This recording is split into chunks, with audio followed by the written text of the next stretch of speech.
recently developed flu, and it's made me realise how good I normally feel when I don't have flu, which is a nice thing. I also have been eating literally everything I can see. Like, I'm going to eat this pen in a minute. It's going to be consumed. I'm just That's really weird. hungry. I found like some people when they're sick, they get really hungry, and some people just don't want to touch food at all.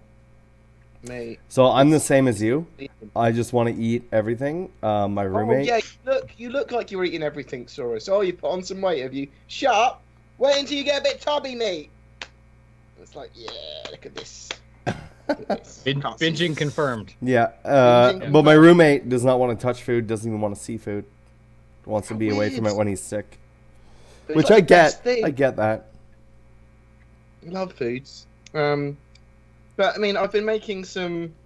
My brain's been operating a little bit differently recently, so I've been making more informational videos on aspects of the CIG website and stuff that's more technical Yeah. than gameplay based. Just because they needed to be made anyway. So like I've done one for how the issue council works and how you're supposed to do it, and disconnection codes and stuff like that, and fixes for things in the universe. And I'm doing one at the moment about fixing the bugs with the radar and the no reload and stuff like that, so that can all be fixed. I mean, some of them are just like band-aid like videos until 2.6.1 comes out, but other stuff like the disconnection one and the issue council one is generally hopefully useful to some people. But other than that, I've just been working on lots of Star Citizen videos in general. I've got loads of stuff to do. I've been really unproductive. Unless you count me eating as productive, in which case I've been really productive. You've been really productive. Yeah. What about Noobifier? You've probably done something in your life. Yeah, so, I mean, last time I got in here, I just kind of went and I didn't really introduce myself. So this time, hello, everyone. If you haven't seen me before, I'm the Noobifier. I'm a Redacted YouTuber. And I make content for Star Citizen. So, go team. Right now, what I'm working on is a series on jobs. So vocations within Star Citizen. The repair one is going to come out probably today or tomorrow. I've been redoing some deadly loadouts because 2.6 brought with it a whole new balance pass. So there's lots of good information there. Trying to find you guys the meta to make you godlike in Arena Commander. You know, like what loadout's going to be good for Arena Commander, what might work in Battle Royale, because it is different. Don't just take the same loadout. I'm testing loadouts, like I said, for Vandal Swarm and Pirate Swarm, which is your sweet spot for that. That'll become how to Pirate Swarm and how to Vandal Swarm. I'm gonna stop you really quickly because people keep bringing it up, even though I already brought it up. I guess you guys are just jumping in. This is the last time I'm gonna bring it up. Yes, BoredGamer and Noobifier are super choppy. Skype fucking sucks balls. Comcast. Giant hairy balls. Okay, there's nothing we can do about it. It's because it's a peer-to-peer connection, and whatever's the issue is, I don't know what it is, and I can't fix it. So I'm gonna look smooth. The video's gonna look smooth. They're gonna be choppy as fuck. Nothing I can do about it. I really apologize.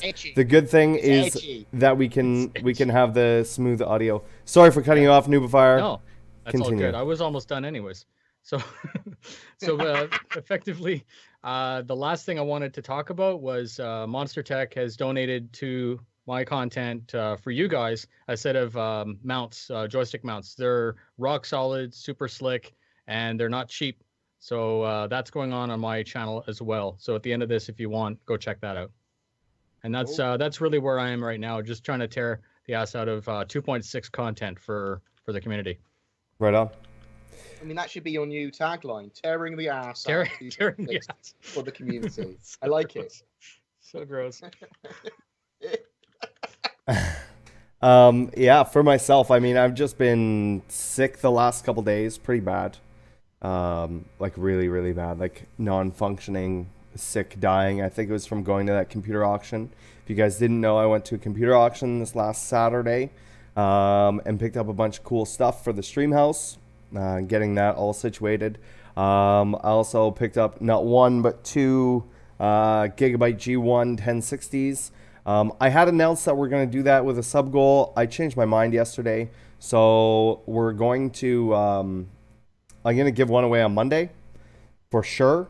Maybe both away on Monday. We'll see how I'm feeling. But yeah, these are brand new. I got a really good deal on them because auctions, awesome. So I got 2 of these guys, 1060 RGB overclocked cards that are going to be more than good enough to run Star Citizen.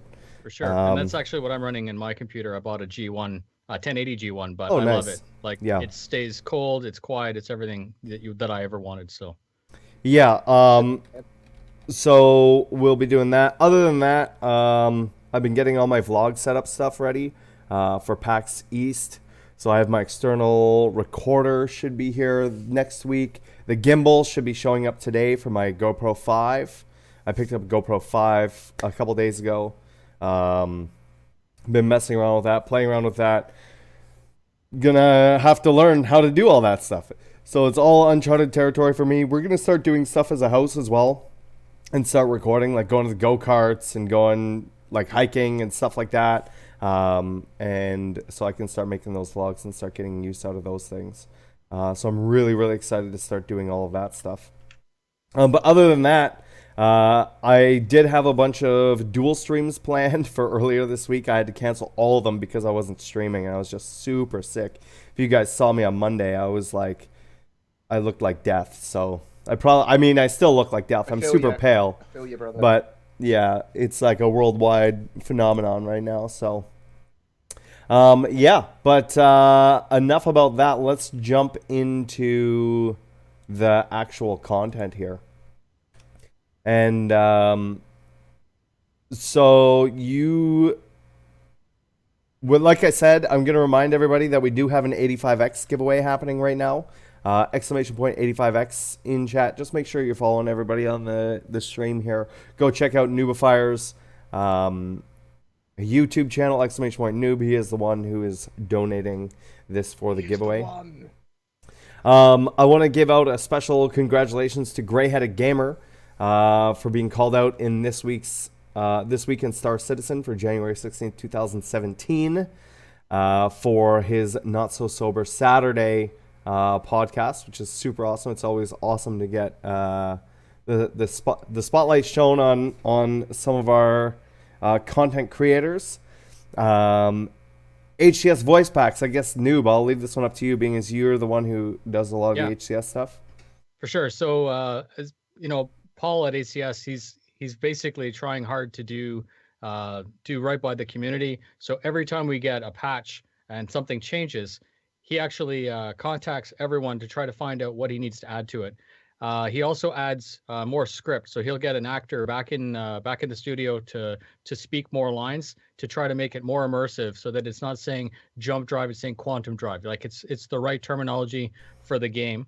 And recently he started to roll out an updated set of voice packs. So if you have one, even if you wanted or bought it, you're going to get a free update, and you should look for it in your email. You should already have it. And if you don't, go check your spam, because sometimes it ends up in there. But it gives you the chance to download a whole brand new profile that will work with 2.6.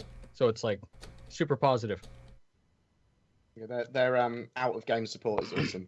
Yeah. Awesome. Yeah, and then there's a link there if you want to post that in chat. Okay. Oh, Captain Black's got it in there. Nice. And then meta loadouts. So you talked about the Mantis being good again. I believe you made a video on that, right? Yeah, I made a video on the 26. It was ridiculous. 2600 DPS. It's high skill but high reward, because you have to start shooting in advance of when the pip is lined up. Yeah, you got to get those things spooling up, right? Right. So after a period of time, you get used to it. You can almost pre-fire the trigger. You know when it's going to hit. And like I said, it's a great way to learn. If you're not happy with your aim, go try this loadout.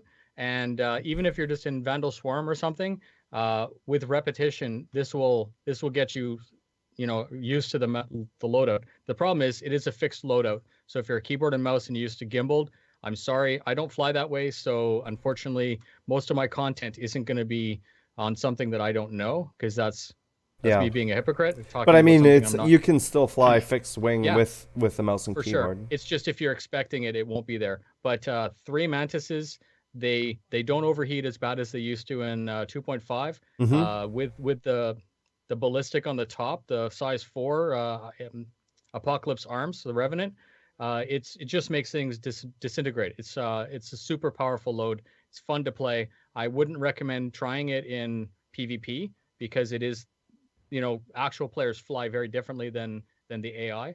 But Right. it's tons of fun and it's good practice. So you don't think it would be very effective in PvP? You think this is a PvE only build?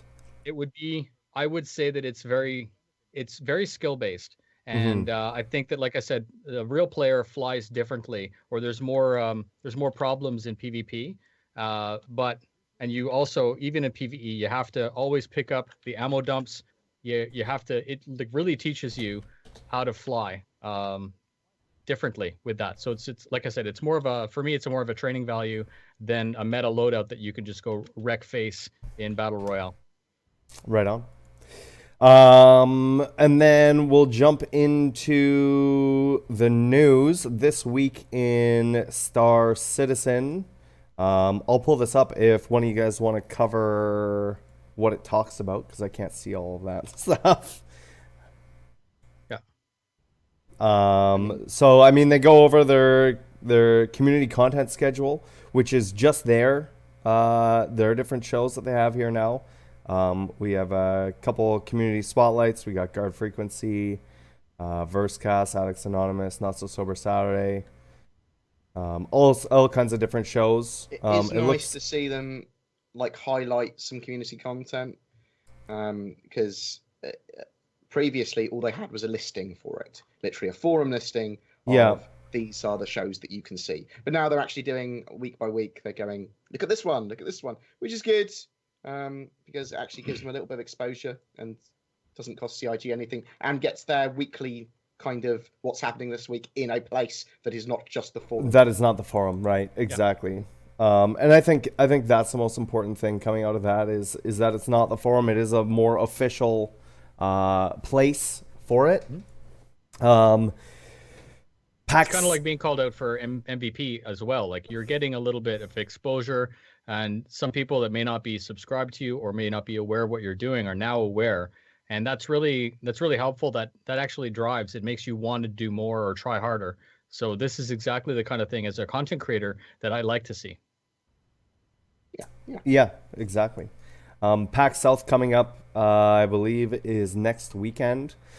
Xylo and Lando will be there, plus some of the other Austin CIG members. We'll just be roaming the floor. I don't think they're actually doing anything there, but they'll be around. So keep your eyes out for them if you guys are going to them. To go into PAX South. They might have loot or badges or something. You never know. Get there for the loot. You never know. Boredgamer said you'd had loot. Just run up to them and shake them and say that. That's how you get free loot out of them. Yeah, Bored said you might have loot. You hold them by the feet and shake. I don't know. Bar Citizen is going to be at PAX South as well. There is an Eventbrite. I don't know why this is on the .co.uk website. That doesn't make any sense to me. But if one of you guys want to post that into chat for me, that is there if you want to go to the Bar Citizen. Now, out of curiosity, are either of you planning on going to any of the events coming up? Either PAX South, PAX East, PAX... No. What events are you guys looking forward to going to this year? I'm definitely doing BritizonCon. CitizenCon's in Germany, isn't it? So, is it in Germany this year? Frankfurt, I think, yeah. Cool. I'll do CitizenCon then. And I'll do anywhere in Europe or England, basically, definitely. And I might do something in America if... Oh my god, why does America have to be so far away? What about you, Noob? I'm planning on going to CitizenCon for sure. No matter, even if it's in Europe, I'm gonna go. But it's in Frankfurt. Right. Isn't that Europe? Yeah. Right. Yeah. No, I'm just it just sounds like you're not sure where it is. No, I'm You're like, even if it's in Europe, and I'm like, okay. yeah, I was that's being where awkward about it. All right. I Being awkward. I see that. So yeah. So definitely because I had such a good time last time, even though, everyone is poopy about the show itself or whatever. Salt aside, I went to see people and to interact with people and to meet people. So that was I know that's going to happen regardless of what happens for the demo, and I just want to go and experience it. So because it's Europe, I'm starting to save now. Hmm.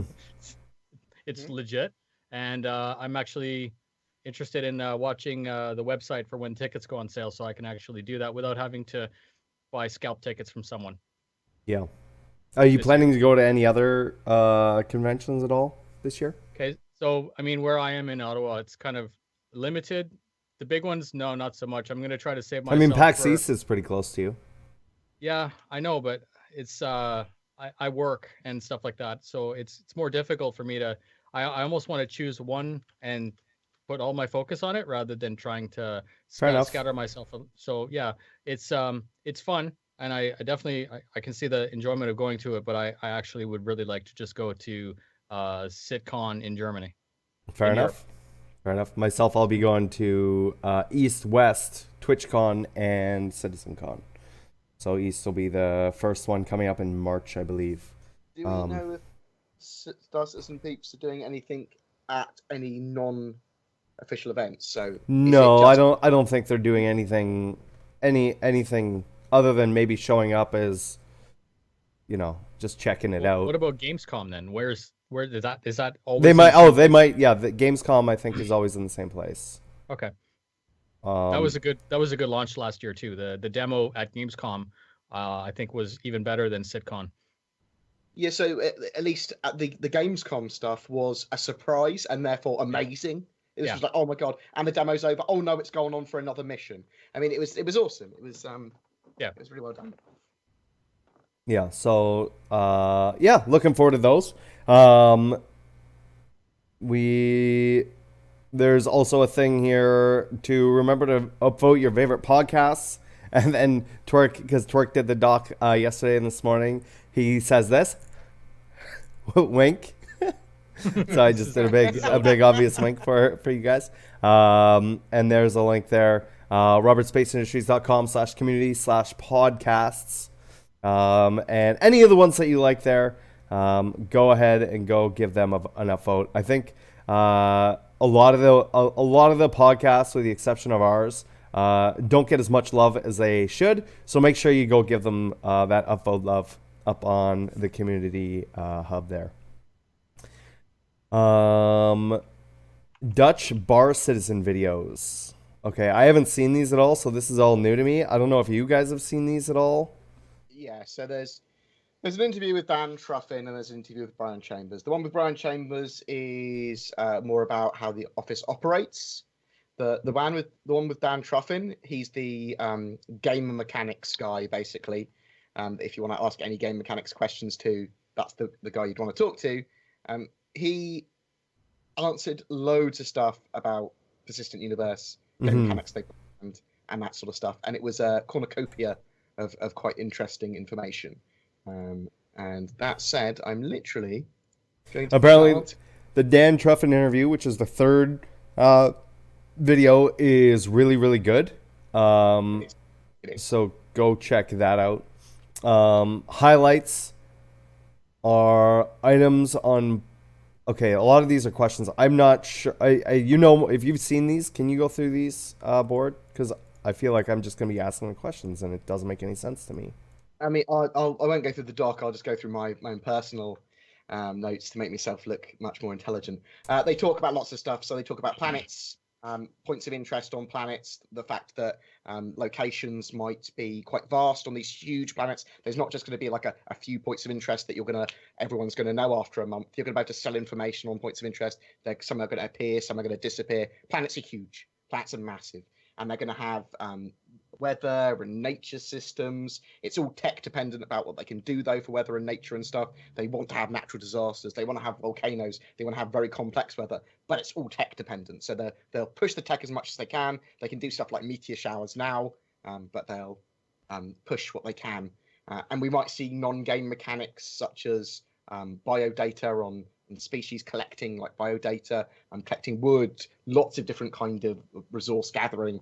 And that's all crafting. That's good because that leads into crafting, right? So, I mean, they didn't really talk too much about crafting there, but yes, it does allude that hopefully there will be some form of crafting, even if it is just it feeds into the economy system, and you can see you've had an effect on items being produced in your system and stuff like that. Probably one of the major things they talked about, though, in the Dan Truffin interview, was very suggestive of planets, stuff you can build on them, and survival mechanics. So if you get stranded on a planet, you're going to need to survive there if you're going to be there for a prolonged period of time. You can put out distress beacon, but you can also effectively like live there, but you'll need access to food and water. It's not going to be like a fast-paced survival game like we have at the moment, but you're going to need to have food and water. You're going to need to hunt for it or have access to it. And they even talked about multi-room outposts, which a bit more than what we've already seen. So they talked about you'd be able to build extra buildings onto them for like storage and like workshops and laboratories and stuff. And it sounded like that eventually we'd literally be able to have proper base building. Like on ice planets, you're going to need to power those structures to keep warm, or you'll die. And they're going to start very small buildings and then work their way up again as much as the technology kind of allows. So now that we've kind of been confirmed that we're going to get bases, really, at some point, then some when. I mean, this could be after commercial launch for all we know. What are your guys' thoughts on that? Personally, I think this is exactly why I got into Star Citizen to begin with, because there's a lot of, I mean, we got the technical documents and everything that kind of lay out the plan. And going through those, I mean, as they were released, it just became more and more exciting for me because it's actually simulator. The whole point of being able to stop and get out of your ship, unlike Battlefield where you are the tank, you know, you exist as a human being, that opens up so much extra gameplay possibilities. And I mean, these are all like little building blocks. Each one of these little features can stack onto the other to get you the most immersive gameplay possible. You know, I could actually see myself being on a planet and being worried about dying just because my tune's going to die, right? It's like, it's legit. Or phoning a friend of mine saying, can you please come to this planet and bring me, I don't know, a pack of hot dogs or something so I don't die, right? Just bring me a pack of hot dogs, right? So something, I don't die. Space dogs, whatever you want, you know, call it what it is. But no, I mean, all of these different things add to the tension of the gameplay.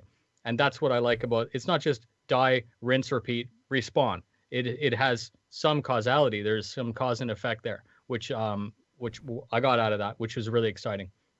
And teamwork. Teamwork's key. Yeah. Teamwork is key. Go team. Bring me some hot dogs.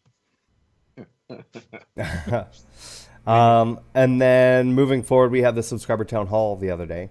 Now I know there was a good lot of overlap with the subscriber town hall and the Dan Truffin interview, to be honest. Okay. They did cover some of the same stuff. It's just... Okay, gotcha. So I know that this is something that Twerk wanted to be here for because he has some very strong opinions about what was said on the subscriber town hall. Strong opinions? Nah. Yeah, right? Nah. Yeah. What? My little angel. But he's not going to be able to be here. So I'm going to sort of try and, even though I don't really share his opinions, I'm going to try and look at it from his perspective. First off, I want to talk about the subscriber town hall. Was very much like 10 for the chairman, just with 4 people. And I felt like a lot of the same questions were asked. There wasn't anything new, and anything that they answered wasn't anything like they didn't choose any of the questions of things that they're working on now. We didn't hear anything about like network stuff. We didn't. Yeah, there was nothing like super exciting. Now I have a BuzzFeed headline here for you. Is Star Citizen turning into DayZ? No. But they now added zombies. But right away, Chris Roberts mentioned crash landing on a planet and having to find water and await help to survive. He says, what the fuck is going on? Last time we heard about food and water was on this episode of 10 for the Chairman. And I have a video for this, and we can play this. If it's going to it's going to let me here. Seen a lot of talk about food, sleep, showering, etc. Many My only ships have concern about features this for whole- Hang on, the emergency video's but video's playing. Are there plans to actually make these commodities needs affect the player? In other words, will sleeping grant a bonus to blackout tolerance, or food give a player a buff like they do in most MMOs?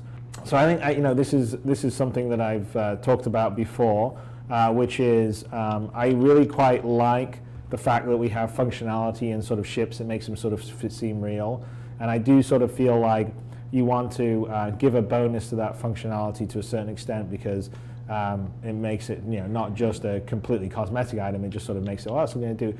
And the flip side of that is you don't want to make it like real life, where you've got to go to the toilet and you've got to eat 3 squares a day and do all this boring maintenance stuff, because then it sort of becomes like more and more of a chore. So I was sort of in favor of sort of the light immersion factor, which is some of these things would help give you a bit of a like, for instance, you don't shower for a week, well then maybe someone would make a face as you walk up to them. And okay, so gives you sort of an idea of some of the things he said, where there's some things that'll have an effect with you, but a lot of things won't. And I think most people took away from that originally that there wasn't going to be like a food and water thing,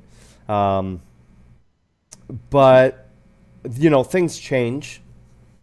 And depending on what it is that they're wanting to go with. Now, looking at that video, let me see how long ago that was. That 10 for the Chairman was episode 51, which was January 26, 2015. So we're looking at exactly 2 years. 2015 was 2 years ago. Jesus. Yeah. 2 years ago. And, a lot has changed since then. So... I want to know what your guys' thoughts are on the idea of having to find water. Now, he didn't say anything in the new town hall about having to eat or anything like that, but just finding water and awaiting help to survive. Do you think that that's going to be one of those baseline things you need, just like oxygen for your spacesuit or those different environments? So we have toilets in game. And we have beds in game confirmed. And I know the bed has a purpose, and the toilet probably has a purpose with a shower and all that. Mm-hmm. So depending on how Sims they go with this, right? Because the Sims, that's gameplay and that's part of the game. If they impose that on the game, it should be done such that it's fun and doesn't break the fun of the game. Right. Now, if I'm on a Connie, I shouldn't need to be constantly monitoring my food bar, because I'm on a ship that has access to a kitchen and stuff like that. This is just my take on how I might like to see it. As soon as I leave the ship, if I'm out and about walking on a planet for 5 days, my character should start to die a little bit or get reduced effectiveness, because it's... Die a little bit. No, but you know what I mean, right? Like you're just on the inside, Bart, just on the inside. Exactly. So I don't think that if you're on an Icarus for 2 years, you should every day have to stop and eat something. That would be irritating and frustrating. It could be implied, but as soon as you're away from hospitality, like a ship that has a kitchen or something like that, then it should be into consideration. Should it happen in 30 seconds after you get into your Hornet? No, but if you're flying your Hornet for 8 hours, it might be an interesting game feature to have to stop at a space station, get off, rejig something, and then carry on with your mission. Okay, so I guess this is what I'm saying is we've seen it as a cosmetic thing. We've seen them work on, with items 2.0, them sitting down at the table and showing all the different animations for that and the different placemats and all of that other stuff. Now, do you think that it should be something that we have as just a cosmetic thing, or do you think that it should serve as a functional thing as well? I don't mind if it's a game mechanic, if you want to be living on a planet, or if you want to have your own base, that you need supplies to live there. You literally need access to water, to food. Yeah, you can be a nomad on a planet, but you'll have to hunt for food, maybe have a stockpile of food, whatever. I don't, however, want to play Second Life in space. That is not why I'm into Star Citizen. No. I want an action game that has some realism that I can go, oh, that's pretty cool. But I'm there for the fun. I'm there for the action, not for the immersion. I do want immersion. Yeah. So no, I don't want that. But I don't mind. Yeah, I'm on a planet. I'm stranded on a planet. If I'm stranded on a planet for 3 days, I die because I starved to death because I didn't have access to food and I couldn't be bothered to hunt. You need potatoes.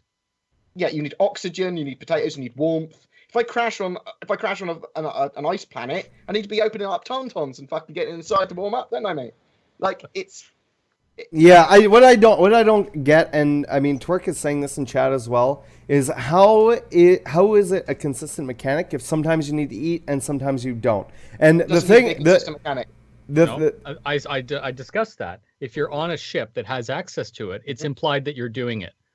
Yeah. That way you won't constantly need to leave your workstation, go to the mess, eat something, and get back. But would you have to do that? I would think that if they're doing that it just doesn't automatically feed you. I think it would that be with the level of detail that Star Citizen wants to go to, if they're gonna do it, they should do it across the board.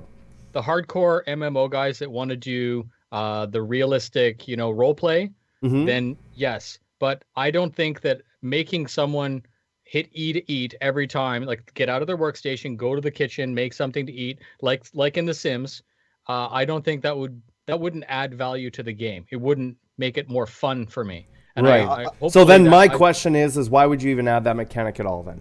Because if you're stranded on a planet, then that's gameplay, right? If you're away from an Idris, and you don't have access to a huge stockpile, then now you need to conserve your rations and all of this other stuff until the rest of your team comes to help you. So it could be implied that when you're away from your computer IRL or you log off, that your character can eat. I mean, there's lots of ways around it, but I think it's important that NPC crews, they do eat, because they will consume resources. Yeah, and that'll be part of their sort of that will be part of their sort of daily tasks, right? Them going to eat and then going to lay down and doing all that stuff. Now, if we don't want that stuff with the players, I don't understand how. For me, I just want consistency with it, right? And while I agree with what you're saying, Noobifier, and it's an easy way around it. It's either should be there across the board or it should not be there at all.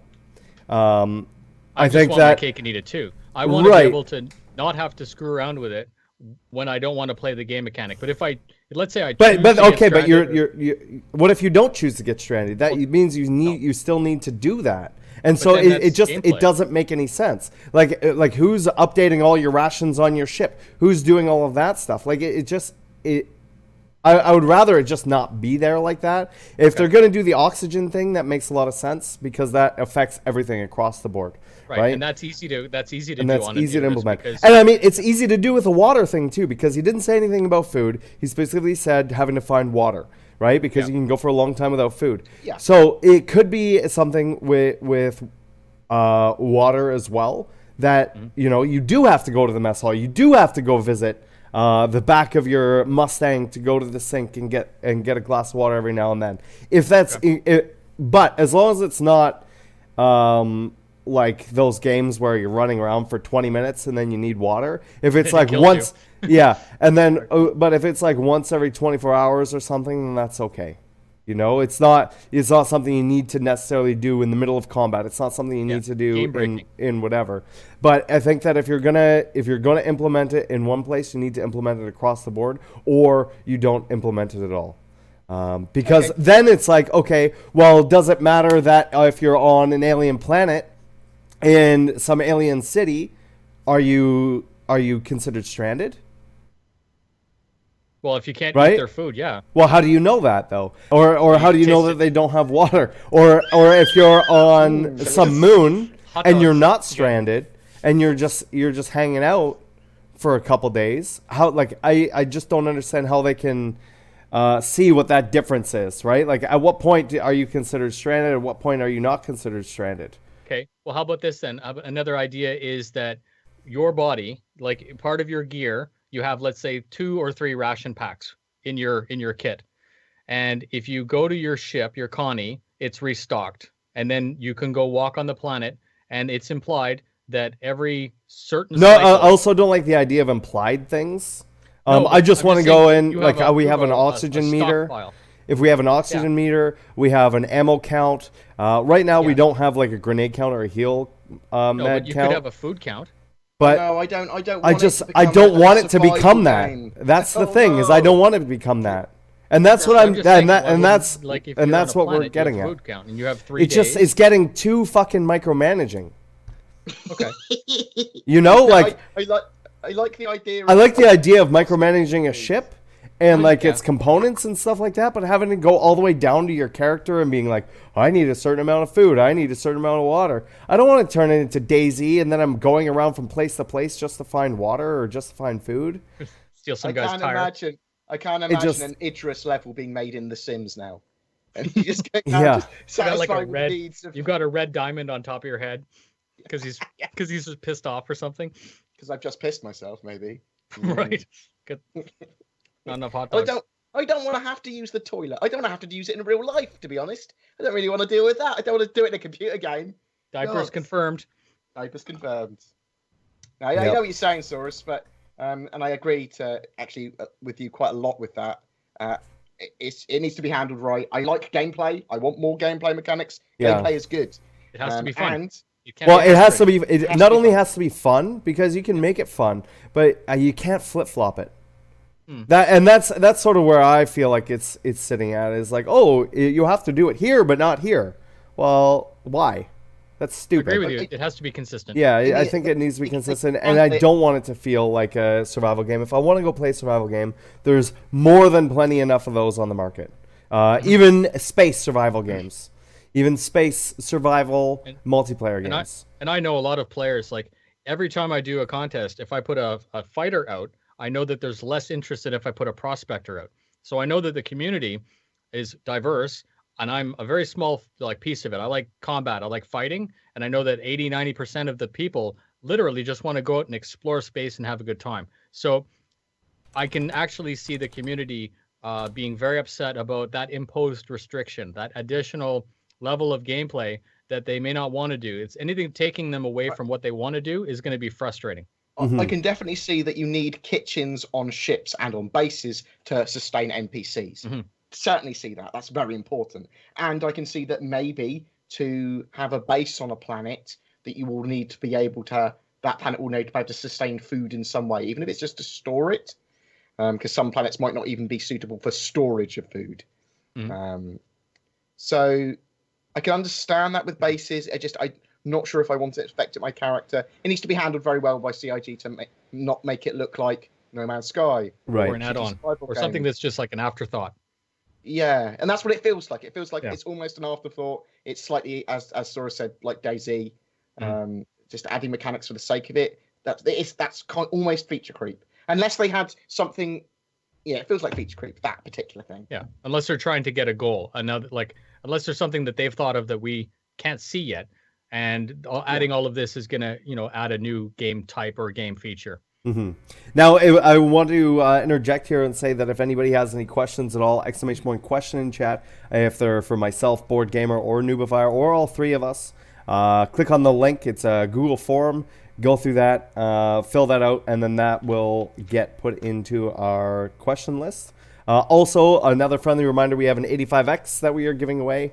Does this have LTI? I think so, right? Yes, Yes. they all have LTI. Oh no, but this one does. This one does. And this is being donated by Noobifier, exclamation point 85X. Make sure you're following the channel and make sure you go check them out on YouTube and Twitter. Exclamation point board and exclamation point noob in chat as well.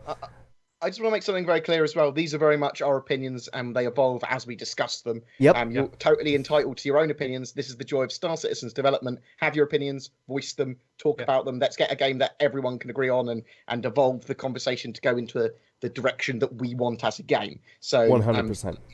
Yeah, I'm no more qualified than anyone in chat to talk about this. It's just that I'm on the camera. Mm-hmm. We got cameras. Woo! Well, we have JPEG slideshows. This is what we have. JPEG confirmed. Oh Max my God. headroom. And then moving forward into ArcCorp. So we will not be exploring the entire planet at a certain altitude. But so basically that means that once you come down to a certain altitude, you'll be forced to land within one of the landing zones. or an area that you're able to land in. So some places that you just won't be able to land in. If you go outside of those areas, then your autopilot on your ship will take over and it will bring you back over into those places that you are. So it sounds like everywhere on foot will be explorable, just not by air necessarily. Yeah, and that's so they don't want people landing in the middle of ArcCorp and things like Crashing. that. Landing They on said specifically parking in Idris. But on a also, city. they don't want to have to generate giant cities. They can restrict it quite heavily on foot, so it feels like you've got a massive city to explore, but they've just used lots of clever techniques, so you're not exploring 50 kilometers of city.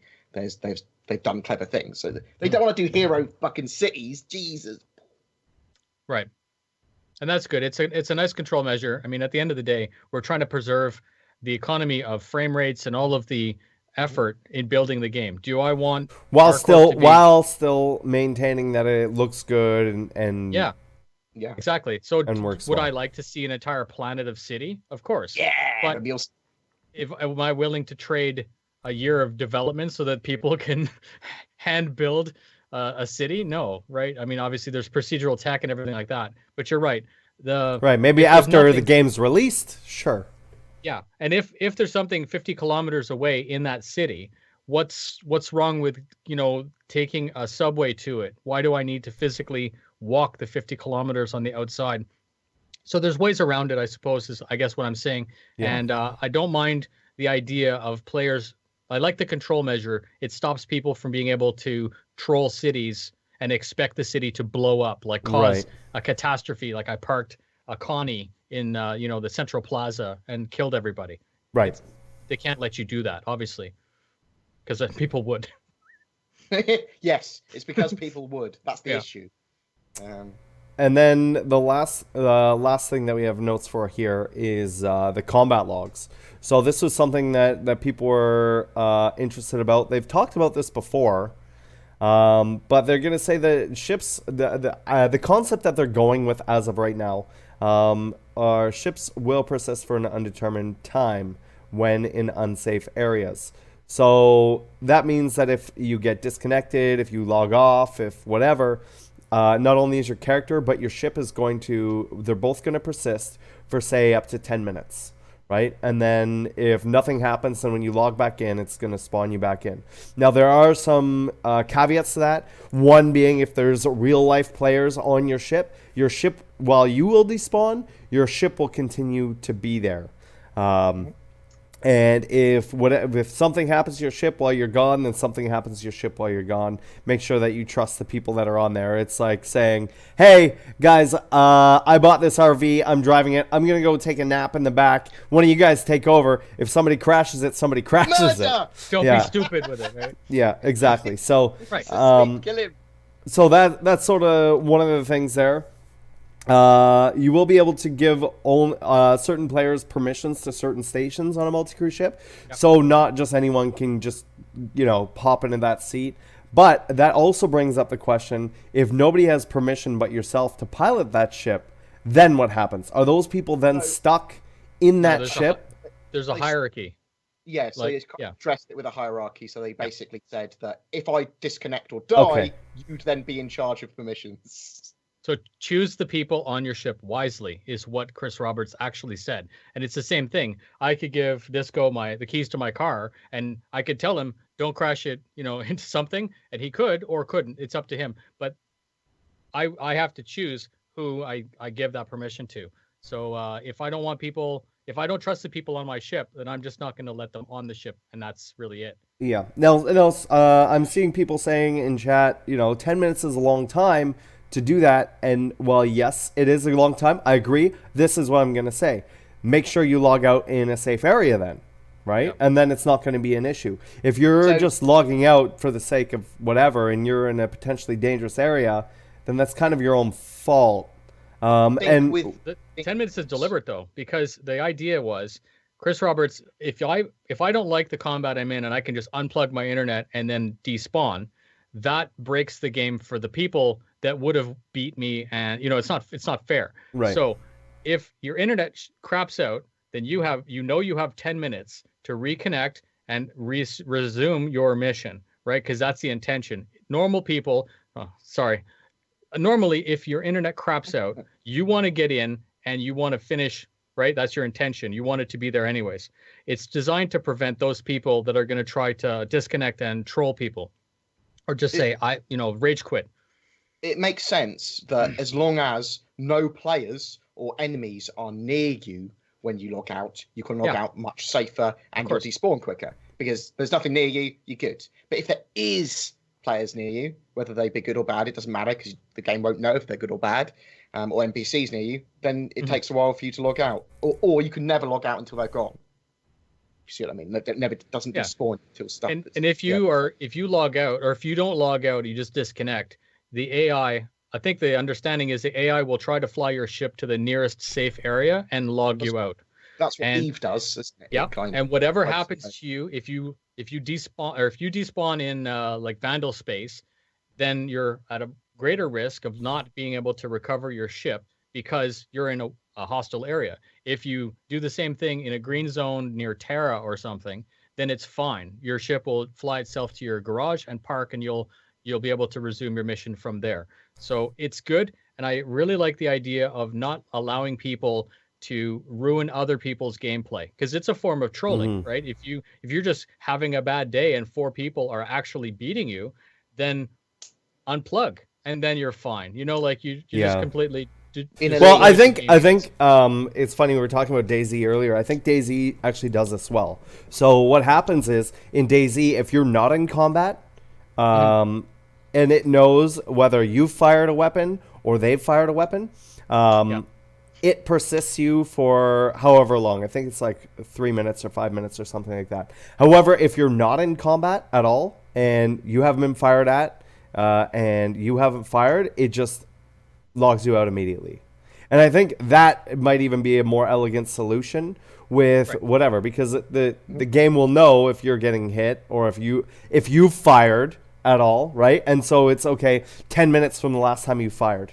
But 10 minutes is an arbitrary number too. Right. That's all going to be balanced. It's like, that's not set in stone that it is the perfect time. It could be 3 minutes. Right. Because it needs to be balanced for lots of reasons as well, that even if there's no one around you, that you can't instantly log out, because someone could be tracking you. Someone could have set up a trap for you ahead. There could be lots of reasons. But the computer would know that. Like that's not if it was a player trap that it was like at your next destination. So say that they are waiting for you to go to this station that you're actually on your way to. You know that they're waiting for you there, so you come out of hyperspace and just log off. Okay, so I would go to a safe zone and go to bed. I would. That's sort of a tough thing, because once again, those same things could happen in DayZ, right? Where it's like, they're set up at a town and they've been tracking you. And then, but nobody shot at you. You haven't shot at anybody. I think that's such an edge case scenario that it's not really relevant, to be honest. I think that no matter what system you go with, there's going to be upsides and there's going to be downsides to it. And whatever one makes the most sense in the long term is the one that I think they should implement. The one that makes that is the most fair, and you're not going to get 100%, right? It's like saying, I want complete controller parity over everything. It's just there's no perfect end result. It's just the best that they can do with the least amount of whatever. So I think that there'll always be some sort of edge case scenario where it's like, someone's maybe going to get screwed out of whatever, but at the end of the day, it's not the end of the world. That combat hasn't started, so I don't think that that's fair to say that you've ruined that other person's gameplay. They could do it this way: that if you're tracking someone and they go to, let's say, a space station and log out, that person pops up and it remains, but it says, you can't go in that and grab him because he's made himself not available. And then if that person were to log in, I think that takes too much out of the game. I think it would just make more sense for them to. But it's realistic though, because even you want to go with authentic. You don't necessarily want to go with realistic. Okay. Right? If we were going with realistic, then we wouldn't be getting anywhere with except within the span of months, or moving around. If we were tracking a person, for example, and he went to Pakistan, he basically removes himself from our grasp, and we have to start. We still track him, but we have to look at something else because he's made himself not available because it's not part of our area. It's not part of our responsibility. The issue is one of balance. It needs to if be I want to be a fun bounty still. hunter, yeah, if I'm a bounty hunter, or if I'm engaged in gameplay with this other person that he might not even know I'm engaged in gameplay with, and he just logs out, there needs to be a way that doesn't ruin my fun as well. So that it just needs to be handled well. And it would and just if cancel the he logs out mission and or never something. comes back, I can see that completely ruining it for sure. And he just disappears instantly. He just goes. He's halfway to you. He stops in quantum travel. He's still like 20 million kilometers from you, but he's in a direct line to you, and then he just logs out because he's safe. I mean, that would piss me off so much. But so that's an edge case, and I think that's your own fault for not engaging him sooner. Oh, maybe. But what it needs to be is if it wasn't an edge case, if right? That was a and so what? And I could put it this other way as well. So say that happens and it just takes away the mission. Okay, so it just does that and takes away the mission. You could say the same thing about any of the other missions where you have multiple people trying to go do them, and then as soon as one person completes it, it takes away that mission. Yeah. And then it's like, oh, that sucks. But it's part of that. So you have to be the fastest to do that. Sometimes playing the long game may not work out. Sometimes it might. And I mean like missions where it's sort of like prevention missions where you say you have to prevent these players from doing this. In that situation, it's fine if they log out because there's a timer ticking down. And you go, well, cool, you've logged out. I've probably completed my mission. Like, to prevent them. So they can do lots of stuff around it. A denial type mission rather than. I like it. But obviously there's as Saurus said, some are total edge cases and are very. Yeah, and that system can also be exploited though. Like that. I mean, there's always the balance between being able to exploit a mechanism. So, like, if two players from my org got together, we started a denial thing, like deny this guy from reaching this and get 10,000 credits. Well, that could be so easily misused off in some section of the universe, and it would just be grinding for credits. So that's also. Yeah. Well, so I wanted that sort of thing to be with convoys and cargo transports as well. I wanted them to go, you're helping this huge cargo transport through dangerous territory. We're probably going to lose some cargo. You get paid based on the amount that gets through. Stuff like that. And I like the denial missions. I like the missions that aren't just protect me. Oh, no, I'm dead. You don't get the money. Right. I think there's lots of stuff that they will be doing with Star Citizen, and we can't foresee exactly what they want to do. So we're trying to come up with solutions for stuff that we don't know. But it's good that we have our opinions. They could already have this all squared away in some document somewhere. Yeah, they probably don't. They probably don't. It sounded like it was still sort of Fishing. a little bit in speculation for this point, but yeah. Our next question from Kaderon is, frustrations aside, why do you think Chris Roberts believed 3.0 would be out by the end of 2016? That was probably their internal schedule from earlier in the year. It was probably a possibility. Stuff changed. Yeah, stuff I happens, think right? I think that's what happens with this sort of development. Is I think that's exactly what the case was that they thought this was something that was going to be reachable within earlier in the year, and they probably came up to challenges that they hadn't expected or hadn't anticipated for, and that extended that timeline. And there's been lots of times where they've done things and it's taken longer, and there's been also a handful of times where they've done things and it's happened a lot quicker, right? If you remember properly, we weren't supposed to get procedural planets. No. And they did that within like 3 months or something like that. The initial this base time last tech year for that. They did up a demo, just casually. They just dropped it into ATV. It was like Sandy and Ben. It's like, oh, here's some planets, and I'm like, holy crap! They've actually, without ever hearing anything about it, just boom, now it's working. And obviously, I mean, it was really, really rudimentary, but just the fact that it was in game was mind blowing. And then to counter that, you got something like the vertical slice that we may have seen at SitCon that wasn't there. And then, of course, that's you can't now say may have seen. You can't say now may have after we haven't seen it. Okay, we didn't see it. We didn't see it. We still haven't seen it, which is the important part. Mm-hmm. But that setback, that time frame, you could apply that metric to the 3.0, right? They were expecting us to see a vertical slice at Gamescom or CitizenCon, and it was deferred. So obviously that's going to defer everything further back, right? Like it's one has to happen before the next. So you're right. A year ago, Chris Roberts thought the 3.0 would be out by now, and now it's not. But it's the same problem with the vertical slice and all of the other stuff. It just gets pushed back. So it's normal. But I mean, I'm happy with what they're doing with the planets and the mission system for 3.0. Like, I mean, they've clearly added a fuck ton to it, and its scale is huge. It is. It's feature creep, but it's not feature creep when they're delivering upon that. Which is why we were having the discussion about the survival stuff earlier. I don't want that in the game. I don't want that in the game. It's not for me. Probably. I mean, they'd have to do it very well, but yeah. Sorry, I digress. Yeah. So there's your answer to that. Moving on to our next question is this is from Lexus Stanton. What makes a streamer enter Redacted? Is it a closed circle, or will this group expand over time? This is very much something that we handpick our content creators. So we look for content creators that are consistent and skilled in what they do. And then we usually, what happens is we approach them, they don't approach us. And we say, hey, you know, we really like what you're doing and would like it if you came on and worked with us as a team. And that's sort of how we've gone about it ever since me and Twerk started it way back when.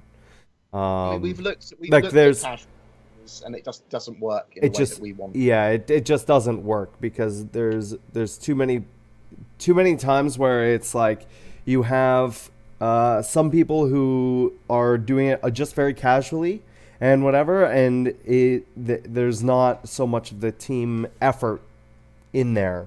And that's what I found overall. Like when I first started streaming, I put together a quote-unquote stream team. This is well before I was partnered, of 8 people in total. I looked for people that were around the same size as me, that were looking to grow, that were looking to build stuff together. And within 6 months, I was the only one left streaming out of all of them. And so it's hard for us to put a lot of work and effort into helping promote these people if they're not willing to try and be consistent and do that themselves. So that's why we have that strong filter process. I feel like Redacted is a brand of quality content creators. I try to keep that, we try to keep that there. We want to be known as quality content creators. We don't want to spread ourselves too thin.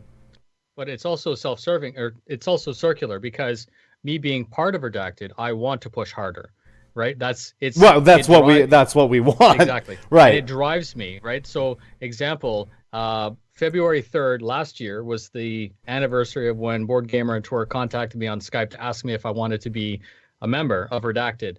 And it was that time where I said, okay, the chips are down. I am now going to push legit to be a YouTuber, right? Before it was still kind of a hobby. There was some question of whether or not I wanted to invest that much time into it. Mm-hmm. But you guys drove me to push harder. And I thank you for that. Obviously, the opportunity was awesome and is awesome. It's not hard to push you, to be honest, Noobifier, because you're very... But that's what we look for, though, as well, right? Driven. That's what we look for, is for driven people. And so, it doesn't always mean that this person needs to be super popular or this person needs to be whatever. We usually have a pretty good knack for finding people who are driven, who are committed to putting in the effort to help themselves, and that makes it a lot easier for us to help them and for us to work as a really super tight-knit community. Star Citizen in a whole is a fairly tight-knit community, but when you look at Redacted as a smaller content creator group within that, we're super close.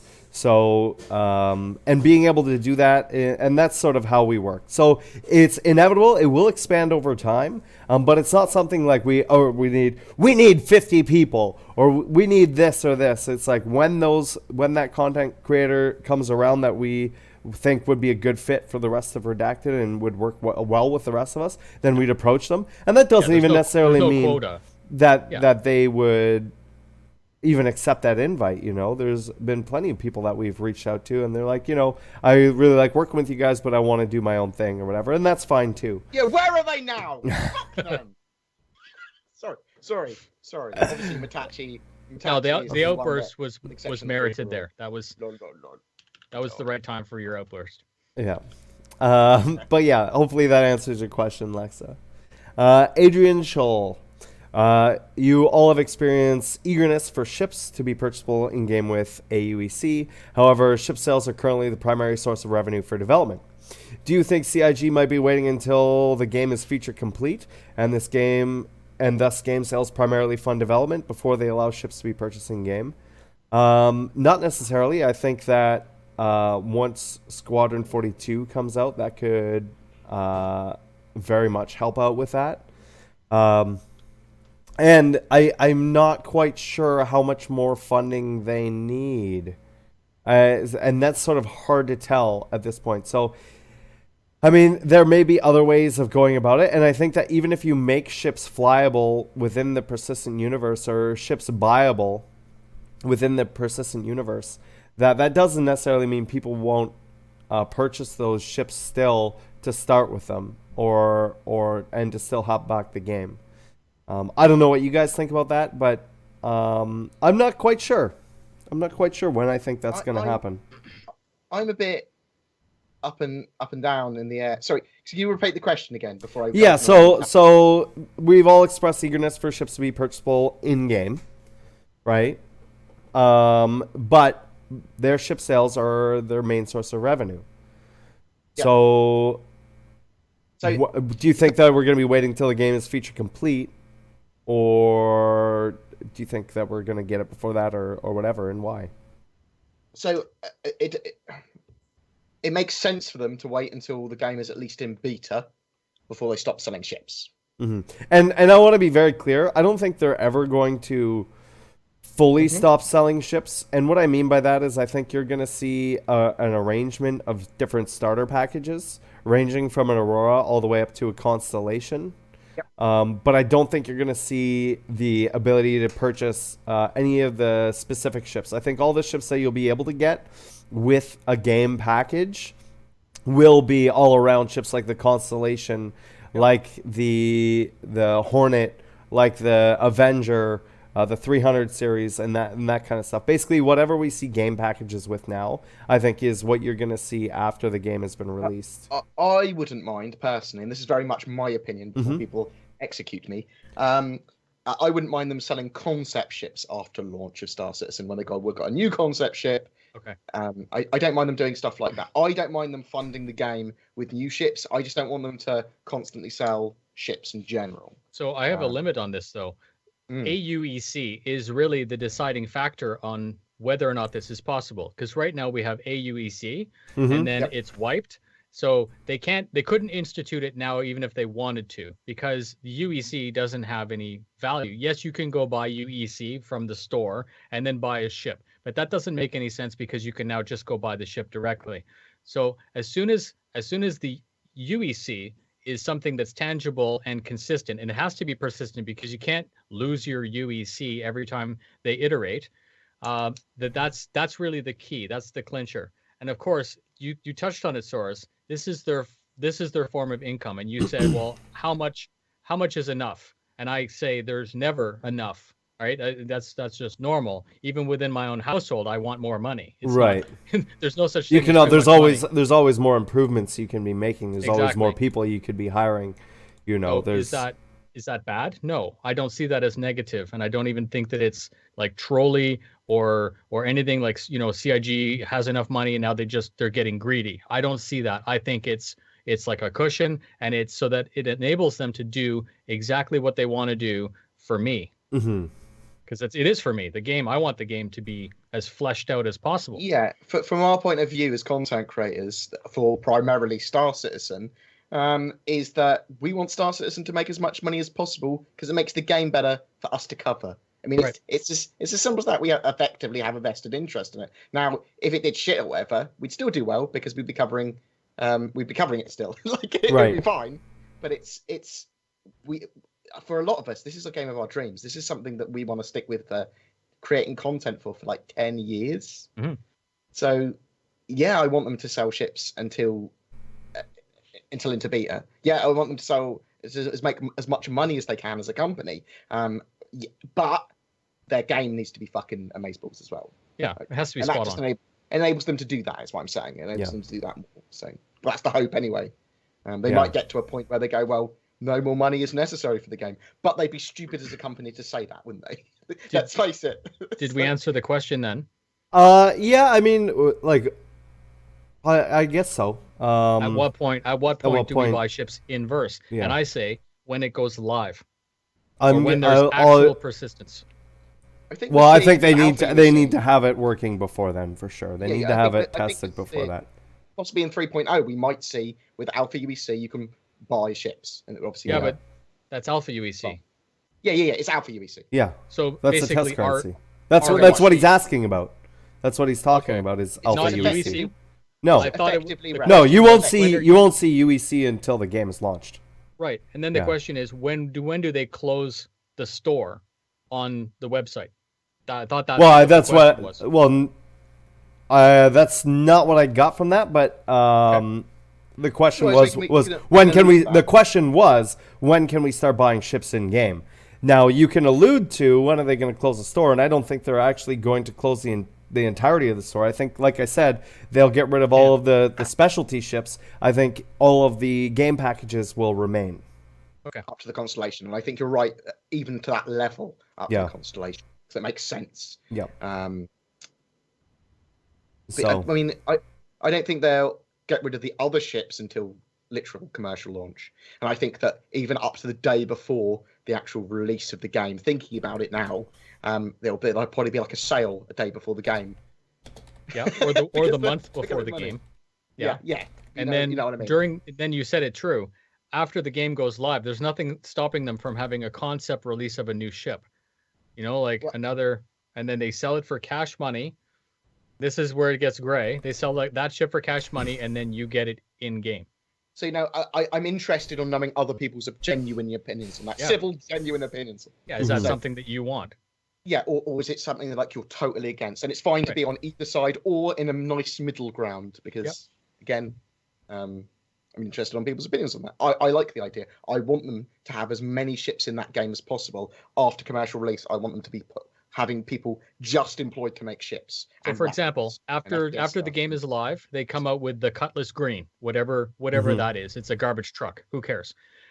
Do they sell it for $150 US, or do they only sell it in game with UEC? I guess that's to go full circle on that idea. That's really the question.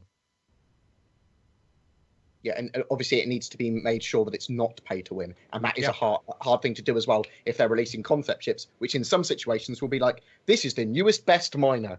You can buy it now with cash. You don't want that situation. And it wrecks everything else up until this point.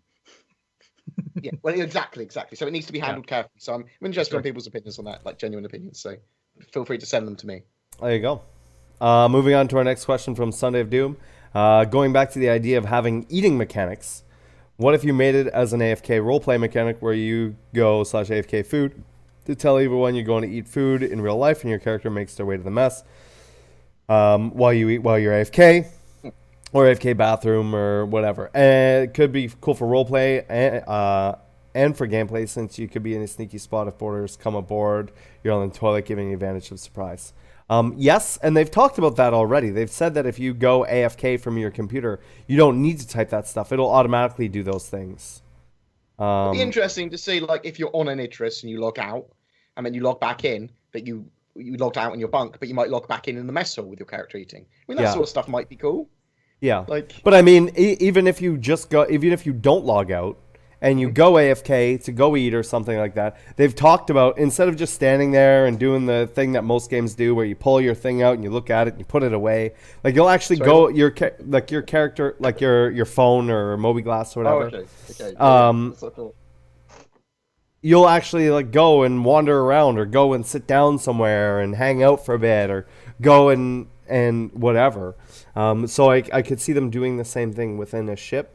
With that sort of same logic system. So basically giving your character AI logic for some of the super basic stuff. So it's not like you go run turrets and go pilot the ship and do all this other stuff, but the AI logic for going to the mess hall and going to the bunks or going to the washroom and stuff like that. I don't think you would need to type in the AFK food or whatever. Go into a routine. And that's what they've sort of talked about before.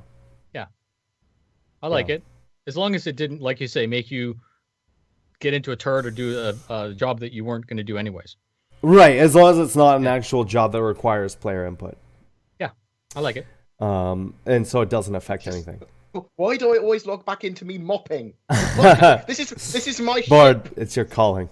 It's your Space calling. mop. Lord Dun Fun says, Bored Gamer, are you going to BritainCon?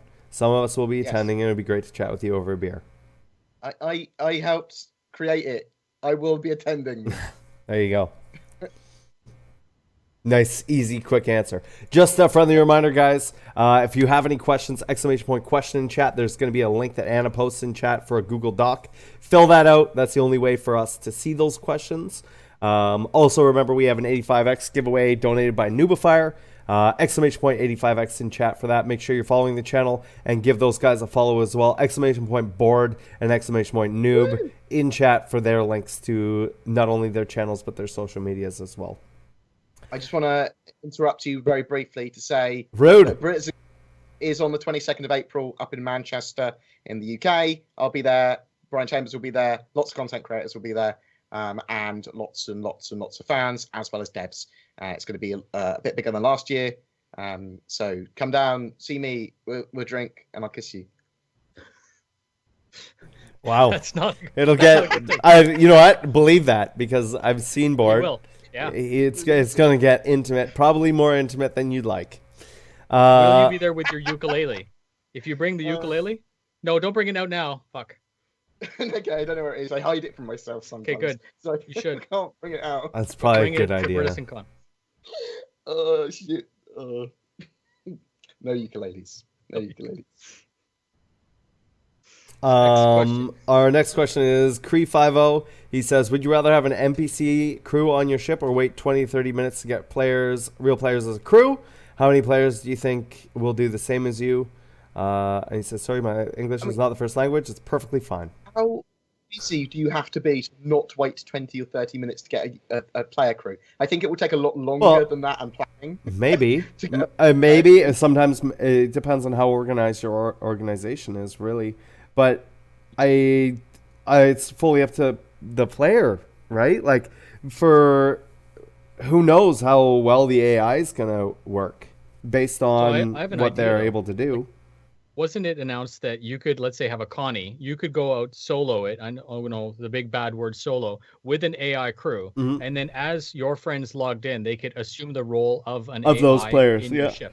Right. So you shouldn't need to do, the question is, you could technically start your mission without them if you knew that they'd be on in 5, 10, 20 minutes and be proficient enough to get out of, space dock or whatever.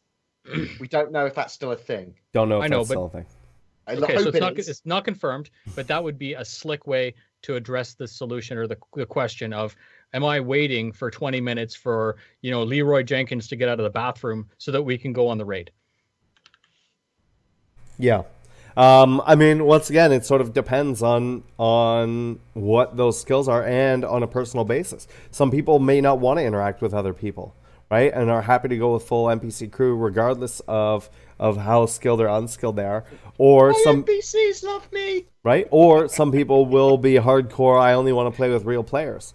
And then you'll have a large, in between where people have it mixed up or do whatever's the most convenient at the time. And I think that's what's going to boil down to, unless it's something super important that you're doing. I think people are going to generally go with whatever's more convenient. Unless you're doing something that's heavily planned. We're in ArcCorp, we're in our constellation, we want a full player crew, not an NPC crew. How do you guys foresee us getting that crew? Do you think there'll be literally a board that we can go, crew needed? How do you foresee us getting... message the guys in my org and say who's around, who wants to do this with me. Okay, if you're not in an org. Oh, then you put it. Then I don't see that working though. Then I mean, you could put it on a board, but you don't know what you're gonna get. Like, you don't know how trustworthy these people are gonna like. Yeah, you can go by their trustworthy scale on that, but there's many ways that people can get like they can be trustworthy the whole time until all of a sudden this is their first time So on an 890 I would- jump, and then temptation's just I too would strong. never let a random on my ship because it could be Saurus in his alternate account, a brand new account, who's ready to MDK everyone on board and steal your shit. So I mean, there are some ways around that sort of stuff, and I'm talking about some mitigation, not Right. full mitigation. Where obviously you have the trustworthiness scale from TripAdvisor, but also But- you could but- have missions that you could set deposits of. which What is I like, was you getting to, deposit this though- money. What I was getting to though is if that's the kind of gameplay that you want, you're better off in an organization. Yes. And so if Yes, you're not an 100%. organization and you want to be playing with that stuff, then maybe that's what you should be looking for instead of looking to crew up your ship. You should be looking for an organization to join and be able to do that stuff with. Like that's like saying in World of Warcraft, oh, I want to do raids with, I don't want to do single player raids. I want to do randoms. But I mean, how successful are you going to be? And how, like, yeah, you can do it. But how successful are you going to be with it? Probably not that successful compared people to don't do someone it in a because- guild. Right. Yeah. People don't do it because it doesn't work. So now to follow on that question, let's say you were in your ship of 5 people and you had all left, space dock and it was fine. And one guy needs to go to bed or one guy needs to go to supper. Then this is where I'm getting back to that thing where the guy leaves and becomes like an Agent Smith and he becomes AI. So your 5th guy is now AI. And then another member of your org wants to join. You could once again assume the role of where your other friend was. So this is just an idea of how that might actually work. But you'd have to order, or you'd have to have that AI to begin with to open up the possibility of someone assuming the role of the AI. Just Yeah, just you an could idea. go. You could even do it as an invite. You could literally go up to an NPC and go invite this player, or Right. this account, like you would in Starmer or whatever. Would you like to join as this NPC? Yes. And that could I mean, be tons of fun. I love that idea. I'm just not sure how viable it is. But it course. might be really easy. It might be really viable. It may be. Our And then, next then the nice thing is you can trust the person. Sorry. our next question is from Sunday of Doom. He writes a whole novel, but I'm just gonna get the question here. What if food and water logistics only affected NPCs, like your NPC started to starve or get rowdy, which may cause them to mutiny on you? It would be additional reason to have more player characters on your ship or fleet. That would add more logistical resources to larger fleets. This is something that they talked about prior, especially with things like the Genesis and things like that. And it makes sense even for NPC crew to keep them happy and whatever. And so, yes, I think that's a good idea for the NPC characters. I don't think it's a good idea for the player characters, but I do think it's a good thing to have, you have to have your rations and your kitchen stocked for a certain period of time if you are housing NPC characters. Just like air. Yeah. Yeah, just like air, just like whatever. So your water and food supplies need to be there to make sure that you have a happy crew, just like you the maintenance on the ship to keep a happy ship.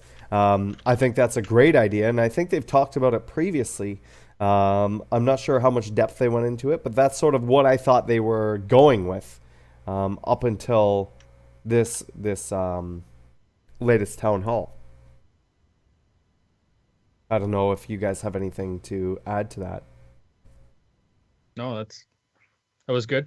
Like I said, sorry, I don't mean to not have conversation. No, it's all good. It's all good. But you answered it, so It's all good. Yeah, if you want a conversation, say something as well, like Fuck that! Yeah. Fuck. And BoredGamer, I hate your face. Noobifier, you're stupid. Yeah. Now there's This conversation. Now there's There we conversation. go.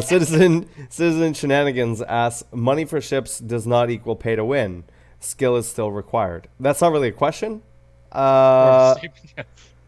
But yeah, I mean, Anything people can benefit financially, or it would be seen as pay to win. that's right. At the moment, if I have $10,000, I get an advantage because I have a fleet. That is a little bit pay to winny. A little bit. It is a little bit.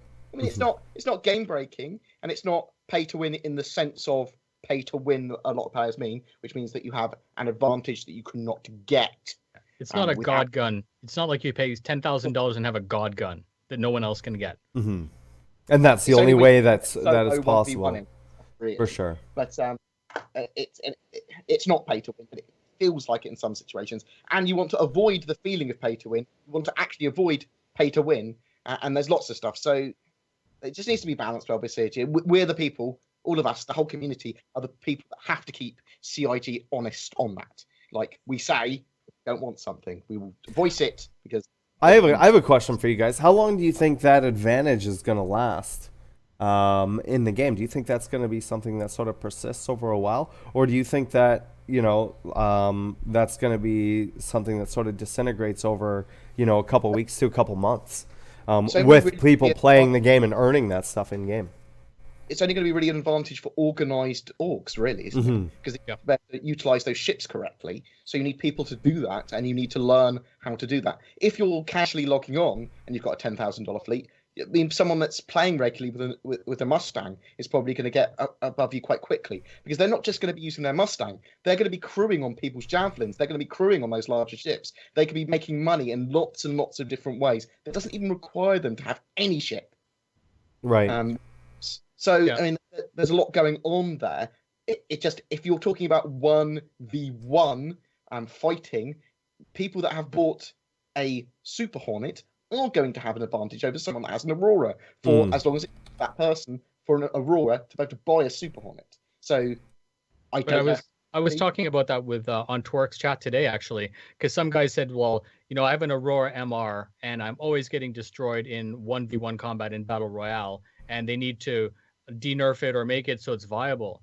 And then my comment to that was, and you can like it or not, is that know your role. An Aurora MR is not a frontline fighter ship. Right. I'm not saying that it's not unfair that you bought a starter ship. Like, we all profess that you should buy the most minimal ship until you're happy. But do the jobs your ship's capable of doing. So, and then I brought up that you could. You wouldn't take a Hornet to go fight an Idris.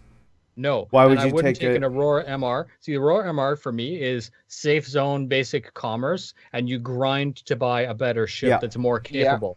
So, pay to win. Yes, it sucks if all you want to do, and you should. I agree 100% with this. It's your right. You want to support the game. You want to get your golden ticket for when game day goes. You buy yourself an Aurora MR package, and you play or you don't play. It's fine. You don't have to buy anything else. However, if you are getting wrecked in Battle Royale, then I think that you should do missions to get wreck, and then that gives you the opportunity to rent a ship, and then through progressive combat, you can sustain that ship. You don't have to spend any more money, and then you can actually enjoy combat and learn. So in Arena Commander, all you need to do is do 4 Vandal Swarms, really. And then you get 7. You get 7 days of a Super Hornet, which you can use to sustain your wreck. So, again, it's frustrating and confusing for a brand new player, because the first thing they do is they say, yes, I'm going to go PvP. And then they don't want to play anymore because this guy seems to one-shot them. And he does, because he's got a 2600 DPS Hornet. And he's just watched your video and gone, So it's frustrating. I get it. And, that forces people to want to go to the store and buy bigger ships, but they shouldn't.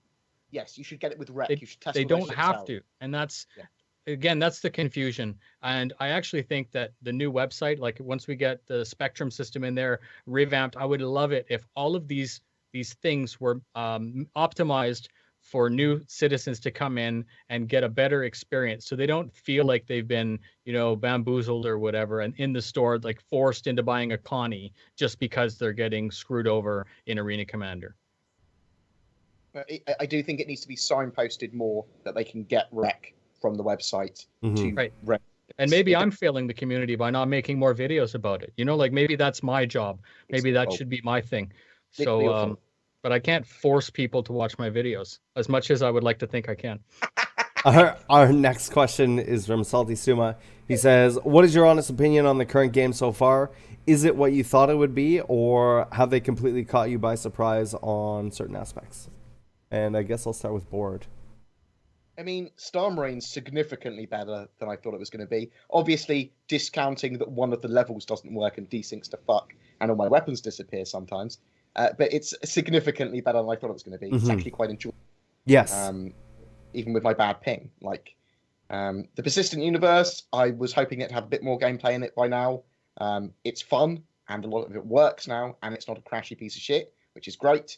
So we can see the mechanics and the ships in there. That works. I require persistent universe gameplay, which is why I'm so desperate for 3.0. So disappointed with the gameplay that we have in persistent universe, because I want more, and it's so hard to organize gameplay in the persistent universe still because of the times that I play. You guys, it is a bit easier for you because you've got a lot of the American contingent that will come online at the same time. No, I disagree 100%. You just okay? It's still glitchy.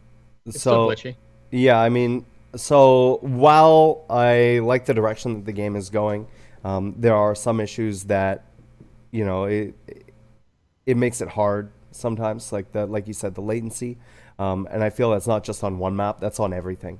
I think the latency and just the netcode in general obviously has been something that they've been working on, but it's something that I sort of expected to be in place by now. It was something that I was hoping that we would be able to at least be playing Star Marine on a level.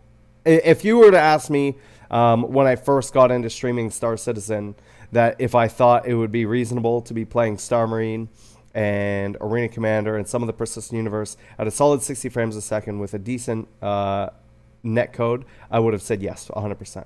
So I am a little bit disappointed that we don't have that right now. At the same time, I understand why we don't have that. So it's not like, oh my God, the world's coming to an end and this is the worst thing ever. But it can be very frustrating at times, especially with the amount of time that's passed and everything with that. Now, that being said, there is a lot of things that Star Citizen is doing and wants to do that are going to create a lot of technical difficulties and a lot of issues along the way that I think that are going to extend things. So, for example, when netcode first comes out, if that's still planned with 3.0, right? Netcode. I don't think it's going to be the savior and solve all of the problems. I think that there's still a lot to do. There, you know, when it comes to that. And I agree with Bored. I think like right now there isn't as much to do in the persistent universe as I would like. There's not as much variety as I would like to see in the persistent universe that sort of we're expecting. And once again, you know, with 3.0, we are kind of expecting that with planets and more missions and the more diversity and AI and all of that other stuff. But until that point, you know, I'm happy to keep playing Star Marine and Arena Commander as long as they're functioning properly and they can sort of get that code sort of up to snuff and get that fixed. So for me, the question was, am I happy with the current state? I guess. And the way I maintain my sanity is I go look at 2013 Gamescom CitizenCon demo, 2014, 2015, and the most recent one. And the thing that keeps me happy is that there's real tangible performance improvements. There's you go look at 2013, it was like 15 people in a little theater and they're talking about, oh my God, we got Hangar, right? And then I think we got Area 18, R-Corp, so, you know, and then improved persistent universe, et cetera, et cetera. Every year there's improvement, and this year was no different. And this year I even thought it was a little bit exponential, right? And it makes sense. They have more money, they have more staff, and they have a clear vision of where they're going, which is important. So that hopefully answers that part of the question. With regards to the netcode stuff, is that a good segue to talk about that thing I was talking about earlier? Or is that a deliberate question? I don't remember, but give her. Okay. Yeah, so go off on tangents as much as you want, bro. Tangent confirmed. So everyone has been noticing disconnect in Star Marine. And I think I'm a Battlefield, like at the core of my being, I'm a Battlefield player who likes where Star Citizen's going. Now, I guess the point is I would never elect to play on a UK server unless it was the only server on the planet that was populated. And even then, I would probably just go to bed because I know that I'm going to get in there and it's going to be a glitch fest. It won't be fun. It won't be consistent, and people will just mysteriously die. So the point is, if CIG were to make, and this is a question for both of you too, if CIG were to make a European server and an American server, that, you know, Source and I would play on the American server, and BoredGamer and Supermac Brothers would play on the UK server or the European server, that I think that would have a positive effect on neutralizing or normalizing the effect of the disconnect, because lag is lag. and You're it's gonna legit. get me on a whole other tangent here, but here we go. Okay. They're using Amazon AWS. There's no reason they cannot be using, from what I can see, they can't be using all of the servers they have now, unless there's an issue with the netcode or the code that is preventing that, right? So right now, all of the servers are hosted on Virginia. And like you said, if we were able to connect to just the US, well, I am able to connect to the US in Virginia, and I still have 100 plus ping, right? I know there's an Amazon server in Seattle that I would much rather connect to. And yes, it would be much better if it paired you based with people that are closer to you, and they use all of Amazon servers. I don't know why there's a follow-on. There's Right. a follow-on to that. Well, I'm still not done. So Okay, sorry. the thing is, as well, on top of that, is it was also a stretch goal for us to have localized servers for alpha and beta. Yeah. Right? So and make it happen we now. don't have that. Yeah, and that's what I'm saying is unless there's a technical reason why it's not happening, then it should be it should be a thing right now, because that was one of the stretch goal promises. Yeah, and I understand that would prevent me from, let's say, playing with BoredGamer on his stream, or Twerk not playing with someone else in Europe or something like that. But even if that's a intermediary thing until they get those servers talking to each other better, then that's an fine. easy way around that. I could elect, like, let's say I was in a party with BoredGamer, I could elect to there be a yellow warning on it. You will not be placed in a ranked server. You'll be playing with him. It'll be fun, but there will be technical difficulties, and it won't be the experience of no, but you know what I mean? Like, then, so that might, not that the leaderboard's important, but the leaderboard would be, I think, maybe more reliable, because the latency issue would be reduced. The gameplay should be better because people won't be desyncing, or maybe they'll be desyncing less. You'll get your high ping that you need to enjoy the game, and you'll be playing with people in the same time zone and in the same area as you. So it shouldn't have a negative effect. And I'm not a game developer, and I don't know if it's going to cost more money or not. But as you said, it's a stretch goal. It was a stretch goal. And I think now's the time that we need that level of thing, so that as new players are coming, they don't see someone moonwalking across Echo 11, that it's all smooth and it's as good as possible, right? Your best foot forward and the best experience possible. Yeah, I mean, I'm been convinced by you. I mean, I know there's reasons why they obviously it costs them money to have more servers. It costs them money to give the servers more calls per person. They want to save as much money as they can, because effectively they're a business. But with 2.6.1 coming out, I would want to start to see servers around the world, and more servers and more power to the servers, so that I can play more. So that and that there's more gameplay to be had with more people. So hopefully that CIG will do something like that after 2.6.1. Yeah. More rollout, please. More rollout, please. Yeah, hopefully as soon as they're able to fix, I'm assuming it's a technical issue. As soon as they're able to fix that technical issue, which I'm hoping is sooner rather than later, so people can start connecting to their Australian server or to whatever server's closer to them in Europe or in North America, then that's what we can be using. Dubs261 says, any clue if insurance payouts will be in UEC or if it'll be a replacement ship? If it's UEC, could losing a capital ship be permanent if you can't find another one for sale? So it'll be UEC from what we understand. And you'll need to purchase a ship. And if they don't have the materials to make the ship, if it's something that's rare, like an 890 jump or whatever, requires whatever, if they don't have any on stock, then you'll have to wait. That's how it's been explained previously. So the way I understand lifetime insurance on hulls is that they will replace the whole ship.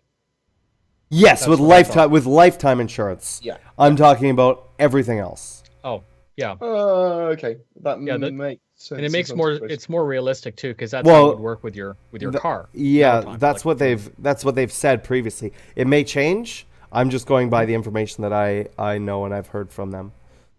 Yeah. I'm gonna be back in 1 minute. Yep. Our next question is from Draconian151. Any intel on the Freelancer Max? Nope. I'm worried it's gonna be chumpy. Don't know what that means. Should I melt it and go to another ship? I don't know. What do you want to do in the game? It really depends, man. I don't know. I quite like my chumpy ships. Yeah, I mean, you have to look at the ship as what you want to do in the verse and if it fits that role or not. But You've got time to work it out, though. I mean, yeah, you got lots of time. Rush. You got lots of time. You don't need to stress out about anything or at all. But it's yeah, I mean, it depends on what you want to do with the game. If you want to do primarily combat, then switch to a combat ship. If you want to do hauling and you want to be able to do a little bit of everything, then yeah, maybe a Freelancer Max is going to work out great. I don't know, maybe a Cutlass will be more to your calling when they finish that. Maybe something else is more to your calling. I can't tell you what you want. You need to find out for yourself sort of what it is, the roles that you want to do, and then determine what the best ship for your overall situation is going to be. Remember also that by joining an organization, they're going to have a lot of ships available for their organization members in general. I mean, this is a very general statement, but I can tell you, at least from my organization of 800 players, I'm fairly certain we have over 3,000 ships. So it's like, you know, even if you're not happy with what you have, you know, there's still multi-crewing on other people's ships. There's still borrowing other ships from the organization or from friends and things like that as well, or earning something else in the game. You know, you're not necessarily tied to that for the rest of eternity.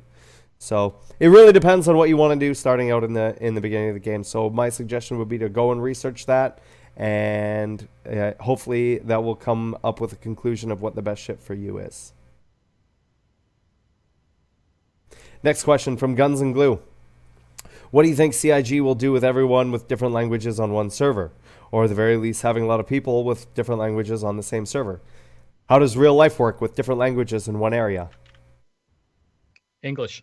Everyone speaks English. Yeah, even not the military does necessarily. that. Not necessarily. Like, there's places in Vancouver where everybody, that area speaks Chinese, or this area speaks English, or in Quebec, you know, or even Ottawa, I'm sure there's areas where people speak English and there's areas where people speak French, and there's areas where people speak both.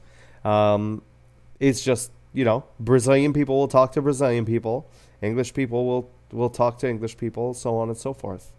But that's normal in all video games. That's Even every any video game game. like Battlefield has voice chat. You'll hear two guys talking, and okay, it's not good for teamwork, but it doesn't matter. They're having fun. Yep. I want to see that. I mean, is it much more likely you'll see people that are nearby you, locationally and country-wise, in your servers when they do server meshing and stuff? I mean, or is it going to be everyone on exactly the same server, whatever? I'm interested to see how they do it. Yeah. Salty Suma says, does Redacted need cannon fodder? If so, sign me up. No, for real though, what's your opinion on the flight model currently taking place? I quite like the flight model. I wish that the SCM speeds were slightly faster, but other than that, I actually really enjoy it. I love to dogfight, and originally when I first saw that Reddit post, yes, I read it. Okay, it sucked. I'm like, what are they doing to all my ships? You know, nerfing everything to hell. The only thing that made it okay to me is that I can afterburn, and I find it's even quicker now than normal. And I'm almost never on SCM unless I'm really, really dogfighting, but I'm always doing 700, 800, getting to a battle or projecting away from it. So haters can hate. I don't mind it. I've gotten used to it. I put a lot of time into it, and I understand what they were trying to do, and I'm okay with it. If this is the first time I'd seen it, it wouldn't even be an issue. The only reason it was an issue is that people were reminiscing of what it was. And that's it Getting sucks. Hopefully that nostalgic. doesn't piss everyone off. You know, you're allowed to have your opinion, and so am I. I like it. Yeah, I like it too. I'm a fan of it. I like the slowed down combat. I like being able to see more than just the dot out in whatever. I like being able to see the details of the ships and the damage that I'm doing to them and everything else as well. That closeness is going to be really important when we're fighting constellations and larger ships, where we're literally shooting off components and targeting specific systems in our dogfighters, rather than shooting at a dot and not having really any choice of where we hit. Now we can actually go, well, I'm going to shoot your engines off. And it is beautiful. Like the game definitely looks better. You know, like you're that close to a Vandal and, 15 feet away from each other, and you can almost see the pilot's face, and you're shooting his shields. It's awesome, I think, anyways.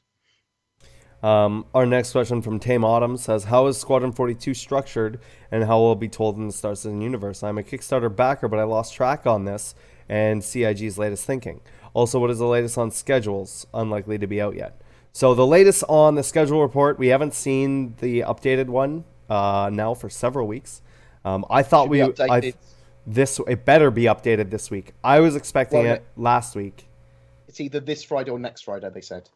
Yeah. Within 2 weeks. Yeah. So it's either this Friday or next Friday. I'm expecting it soon. I was expecting it sooner than this.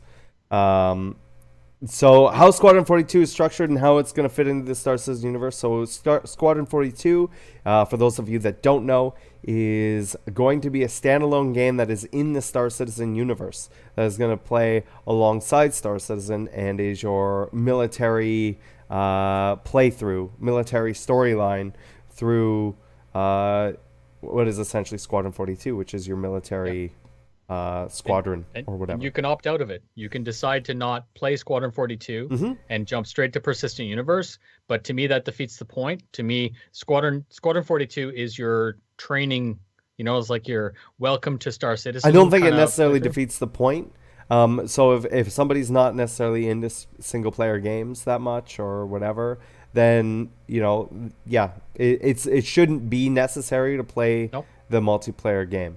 But I think that there was they were saying that if you didn't do Squadron 42, you wouldn't get the little perk. Like you'd start with a loan instead of some credit because you didn't do your army, military career or something like that. But again, this is all hearsay. This hasn't been implemented, and we're quite far away from that. So who knows? Yeah. In terms of Squadron 42 as well, they have acquired quite the cast for that as well to play a lot of the characters. Everyone from Andy Serkis, Gillian Anderson, Mark Hamill, Gary Oldman. The Dread Roberts. The list goes on and on. Awesome. With that. So that's really cool. When we're going to see a schedule for Squadron 42 as well, I don't know. We know that they were trying to push it before, at the beginning of 2016. They were hoping to have it out by 2016. Unfortunately, that wasn't a possibility. So now they're ending, I believe, for the end of this year. Right? Am I correct on that, or am I mistaken? It's realistic. That's realistic, yeah. Yeah. Yeah, and so that's sort of where we're sitting at right now. But if you want a link to the schedule report, if you type !ETA in my chat, or there's a link below the video. I'm looking at you, Bard, and smiling. That you can click on, that'll take you to the schedule report, and save that in your bookmarks, and then you'll be able to go and check those out. Normally updates on Fridays, so don't check it every day. You'll get mad. Yes, it does. It does update on Fridays. So even if they're still on the same patch, they'll let you know if those estimates have changed, if they've come closer, or if they've gone further out, and things like that as well. So hopefully we've answered your question there, Tame. Our next question is from Matouchi. I know that guy. Do you think that selling concept ships post-launch would impact the sale of UEC or ships in-game? I think that selling concept ships post-launch would piss me off. Yeah? Wouldn't piss me off. No? Yeah, I don't like the idea of selling concept ships because I think that you should be able to earn them as soon as they're available in the game. I don't think they should be something that's purchased. Yeah. I guess it all depends on what we were talking about before. If they can make it so that it doesn't seem like pay to win, then that's optimal, right? I would be happier. I don't think that it makes any sense for them to be making it so you have to buy a ship that is going as well. The thing is that as soon as it's playable in game, it should be purchasable in game or acquirable in game. Yeah, then I don't think be acquirable in game. And I think that if you want to purchase it right away, then yes, go and buy the UEC or earn the UEC to get it. Okay. I'm talking rather about than in paying concept. cash. I don't. Yeah. No. I'm talking about in concept. So I'm talking about they Nope, go. don't "We're think gonna they make should a have ship." concept sales. No, not at all. Because what's the bonus to that? You're not going to TI. be. That's stupid. They want to get rid of, but they want to get rid of that anyways, Okay, so right? the way I really don't like the idea of selling ships once the game is out. I think that if they're continuing to make ships, then they're putting it in the game. I think that's it. You should just earn them in game. I think guess that it depends all on of how much the money it concept takes ships to only make sustain- sense before the game is out. Well, that's a totally valid point of view. If they handle it properly, I don't mind them selling concept ships. Obviously, I hadn't foreseen some situations where it's like, this is bullshit pay to win, and I don't want it to become that at all. But I also don't mind them selling concept ships now, so I don't think I'd Okay, be annoyed here's when a they do it in the hypothetical. future. Here's a hypothetical right here. Yeah. They create a concept ship of a giant destroyer ship that they want to have in game, about the same size as a Bengal. Okay, like a Pegasus. like let's say the I Pegasus don't or think they something. should do it with capital ships, but yeah, I see. Okay, I see so what where you're do you draw the line? I I draw the don't line think they should be doing it. Period. saying. Okay. What about, let's spin it this way. Well, what happens if it's a small fighter? Okay, It's like the Gladius 2, then I think you know? that you should have enough UEC to go and purchase it right away. right? Okay, Yeah, so yeah. what And about the legitimately people in that the weren't game. able to, like, they bought it after. But they can go and buy UEC and buy it with that. Okay, that would work. It's just, it's just messier. I don't mind so much. I mean, I know some people really genuinely do mind. As I said earlier, and obviously you do, Saurus. It's just it doesn't bother me too much that I don't mind them making money through concept sales, The only but reason again, it needs to be bothers me regulated. is because they said that they weren't going to do it. And I'm going to give them the leeway of saying, okay, I'll let you guys sort of do it with the game packages. But, you know, it just feels like that's something that they were very adamant against doing and said they were So, doing. And I know We're talking about like and 2022, a new ship comes out, Yeah. and they sell it for real money. yeah. Yeah, I suppose there is a problem that it could Yeah. be pay to win, and I don't Okay. want it to ever be that. So it would need to be handled in a way that it doesn't feel like and isn't And pay to and so win. that So that to me would might be impossible. would be breaking my trust in what they've said with something that Okay. specific. I know a lot of things are up for change and whatever, and there are things that they've said, hey, we don't want to do this, but if we have to, we will. But that was something they've very specifically said that they're not going to do.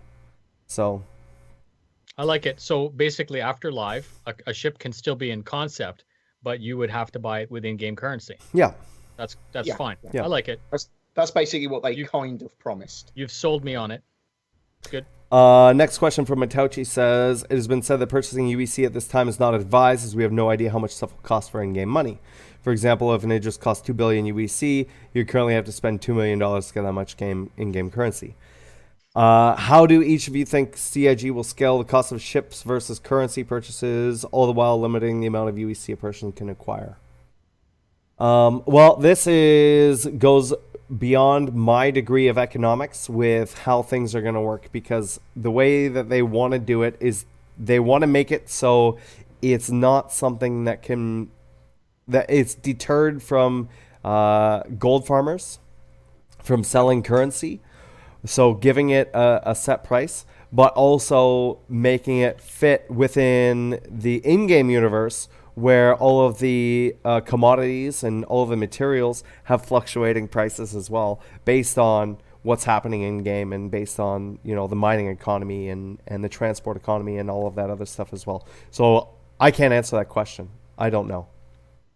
So I think Neither do we. I can't even speculate on it, because that's just I don't even have a there was guess. a confirmation that the ships would be more expensive We do know in that. UEC after launch. That's correct. Compared to that's- what they are, So, for example, if a Caterpillar is $295, it's not going to be 295,000 UEC. It's going to be more than that. Whereas $1 equates to 1,000 UEC. And then a long time ago, Chris Roberts did say, and again, this is an ATV from like 2014, that he's targeting around 60 hours of gameplay for a person with a starter ship to be able to afford something like a Connie. So you can infer whatever economical metric that means to you. Yeah, 60 hours it's is a really lot. it's really hard to say. Yeah. Like with all of that balance and stuff, and I'm just glad I don't have that job. Yeah. It's too much math for my head. Senior 5 says, what are your thoughts about the ability to craft, purchase, and or implement void armor on any ship? What is void armor? So I That's think the stealth. ghost, isn't it? Okay. Yeah. So they've said that crafting isn't a thing. To purchase or implement void armor on a ship. I think you're going to see a bunch of different armors and shields as Components and lots of stuff, as components, as swappable things. So yeah, I mean, and then goes on to say, on a side note, what are your views on stealth in general and cloaking type abilities? I think the way that they want to do it makes the most sense. It's not implemented at all right now.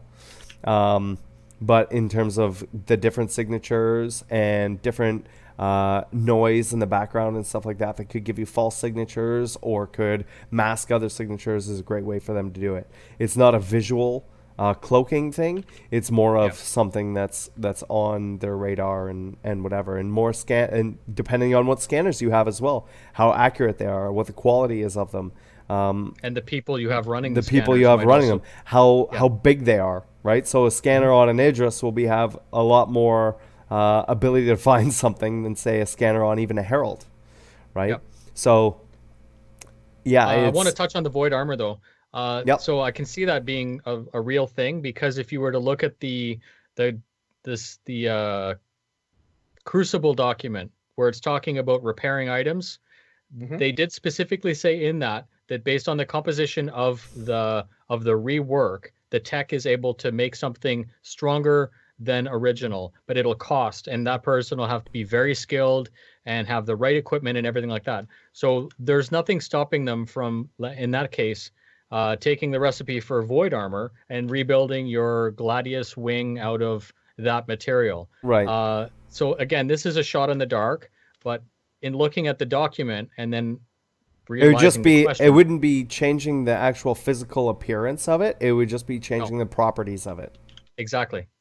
Yeah. And you could pay extra money for that, potentially. Yeah, that could be a great money sink in the game. Depending on what it is, that you could sort of modify these ships to more of whatever your playstyle is. So if you like to be a little more sneaky, or if you like to be a little more brutish or whatever, you can do that. And the void armor could have less protection. That could be your balance. Yeah, you know, you're exactly. You're not as easily detected, but you get shot, you die faster. And maybe you get heavier armor, but it makes it so you're easily seen. Right. And you can't dissipate the heat. Our next question is from Dr. Drones. Just curious on your opinion, should CIG offer a no-ship game package for the players who want to do other roles but have absolutely no interest in ever piloting a ship? They've talked about this before, and they said that as of now, they're not going to go with that. The only, and I agree with them, for the only reason that things are confusing enough as it is with their store, and what people need to get. I don't think selling a game package that doesn't have a ship. Well, it makes no sense now, because what are you gonna do? Run around Port Olisar. Yeah, I mean, run around Port Olisar, try and steal people's ships, or go and play StarEngine. Those are your options, right? But after the game comes out, maybe if there's more clarity. The thing is, there would have to be a lot more clarity on what they're selling and all of that stuff, and that's what they don't have right now. We've as a podcast proposed some changes that they should make, like for example, only make the basic starter ships available, or maybe make the basic starter packages available up to the Constellation. And then if somebody else they learn more about the game and are more comfortable with the game, then they can upgrade that to something else as they see fit. And I don't think they should be showing all of the other stuff until somebody already owns the game. We're expecting the price of the starter ship to keep going incrementally higher as we get closer to the end of the life cycle of the alpha beta. I mean, right? probably not continuously. I suspect there might be one more. So it's already happened once that they've split into two games, thus making it a little bit more expensive. So there's nothing stopping them from, let's say, we're live now. The game is live. You don't have to buy Squadron 42, which is already a thing, and you don't even have to buy a ship. You could pay $60, and that gives you your ticket to $80 Canadian. Right. Something, some monetary amount of money. Yeah. That, because you don't have to worry about alpha beta anymore. That's long gone, and it's live unit, and you don't want to ship. You just want to be someone's crew. Done. I like it. Why not? It doesn't change anything at the end of the day, and it gives the player exactly what they want, which should make them happy. I agree. I think that it's something, like I said, they can add it later on. And if that's what they want to do. And as long as it's clear, it's all good. But before the game is out, I don't think they should be implementing any non-ship game packages, as that's sort of what the game is based around. Even though there's going to be a lot of stuff to do outside of that, I think if you don't want to ship, sell your ship in game for UEC. And consider your game package a non-ship starter, and instead of a ship, in lieu of a ship, you get a bunch of UEC instead. Yeah. You could do that. Right? Or just have it for emergencies and try to play without it. Right? Just because you have it doesn't mean you need to use it. Keep that in mind. Yeah, and I have a lot of members in my org that have basic starter packages, and then they have standalone ships, and their intention is day one to sell the Aurora MR or the Mustang and just use that credit as a little boost. I'm talking like a couple extra guns or something that they can use towards their new career, right? Their intention is to never use the starter ship. And just like you said, there's nothing stopping someone on day one to just go into the car dealership and get rid of the Aurora MR and then go work on some guy's Orion. Yeah, and I think some people just definitely will do that. Yeah. I mean, as we said earlier, some people might go nomadic and literally go to a planet and go, I'm living here. And then see you later. Need to worry about food. Food and water. They just starve to death. Yeah. Day one, done. Day one, done. Our next question is from the Wolfman. And he says, do you think that it would still be pay to win if they sold ships to where if you pay with money, you can have that ship now, or if you pay with in-game currency, whatever that ends up being, but you have to wait for your ship to be built? I think that's even worse. I think That'd be frustrating. That's even worse. That does not solve the problem at all. No. Omega 6. And we're going to fire through these last questions here as we are sort of going over our time. We have 1, 2, 3, 4, 5, 6, 7, 8. And so we will not be taking any more questions for this podcast. But if you have any questions, feel free to include them and we'll get them in for the next one. So let's lightning round these guys. Omega 6, I know the whole food and water to stay alive can be a touchy subject. What if farming certain foods or making certain foods applied to some kind of buff to maintain compared to actual food and water levels like in Rust Arc? They've specifically said no. No. Once again, if you want to do the farming and stuff like that, I think it works to keep as a maintenance cost for your NPCs. I think that is much better. Yeah. The hell of buffs. No. Yeah, no buffs. No buffs. No buffs. You might as well be implementing skill trees and things at that point. Oh. Royce. In the Pipe C says, we already know there will be illicit drugs. Do you think there will be adult entertainment professions, for example, male stripper on 890 jump? I mean, you can strip down to your underwear if you want. Not guaranteed anybody's going to pay you, though. They're going to want to keep the game as low a rating as possible. So some adult themes won't be implemented into the game, if at all possible. Underwear confirmed. That said, internet games have an odd rating anyway, so they can get away with a lot more. Yeah. So don't expect to see lots of weird sex professions. That's what I'm saying. Yeah.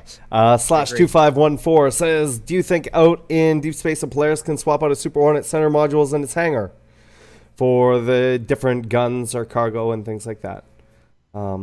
If it'll fit in it, sure. But you could do that even if it's not in a Polaris. I don't think you could do that just out in space. You could go and do that in a hangar or like landing zone like or something. Crucible or something like that. Yep. Yeah, as long as you've got a workshop of some kind, even if like an Idris Bay maybe or something. Yeah. Or even a Corvette one, it's called Polaris. Yeah. As long as the facility facilitates those transitions, then sure, why not? Next question, George P357 says, CIG references the current iteration of the game as pre-alpha. Do you think 3.0 would be considered alpha? They can consider it all they want. Pre-alpha is a stupid fucking term. Pre-alpha is before there's anything playable. This is alpha. Alpha means alpha. that there is something to play or interact with, but it's not feature complete. Beta is feature complete, but still needs balancing and Balance pass, optimization pass. So it's an alpha. It's an alpha right now. Let's just call it what it is. Yeah. So, If CIG calls it a pre-alpha, then they're wrong. Citizen Shenanigans says the 85X has a size 3 turret on the bottom and 2 size 1 guns. Do you think this will be replaceable with a size 3 gun? Noobifier took a bunch of them off and put them on a Saber. Yeah, I think so. If it's a size 3 hardpoint, then sure. Noobifier did that, did he? Good job, Noobifier. But the thing is, though, so it was actually BG's idea, first of all. Let's set that straight. Second of all, yes. don't forget So about the pipes. cut you off So- really quickly. Matt Sherman says beta is feature complete, not necessarily content complete, which is a very big distinction. So beta doesn't mean everything's in the game and all the worlds and everything are in there, but all of the gameplay functions are in there. So all the mining, all of the FPS stuff, all of the ship mechanics, everything in that terms are in there. Then it's just building out that content and building out those assets. So yes, I'm on the same page as Matt Sherman there. A vertical slice of the persistent universe could be seen as a beta. Is that what we're kind of saying?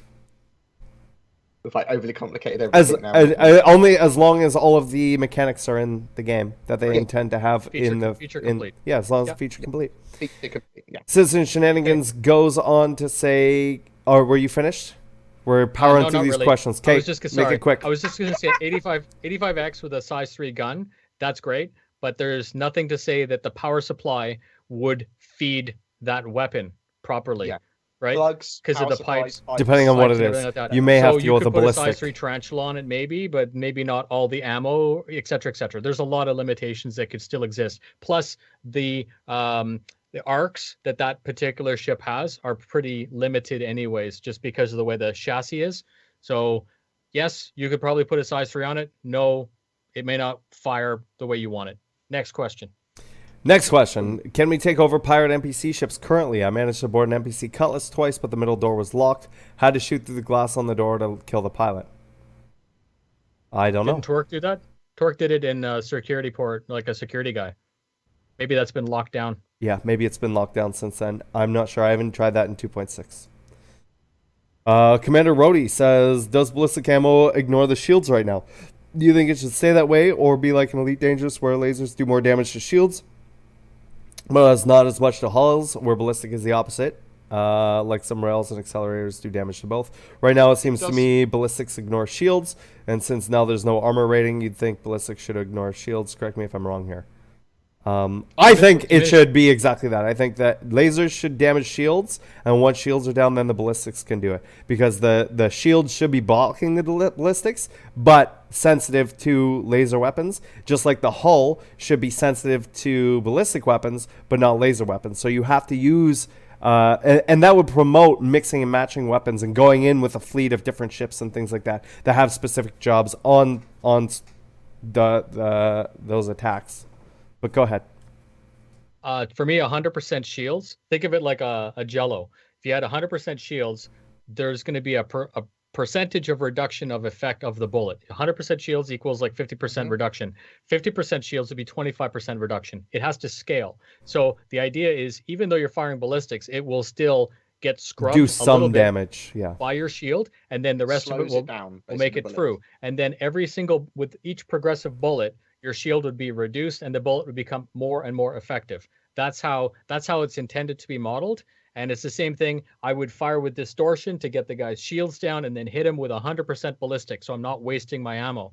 That's talking about what you're talking about, which is the need of having multiple gun types. Yeah, I like the idea of having the two different gun types for the different things.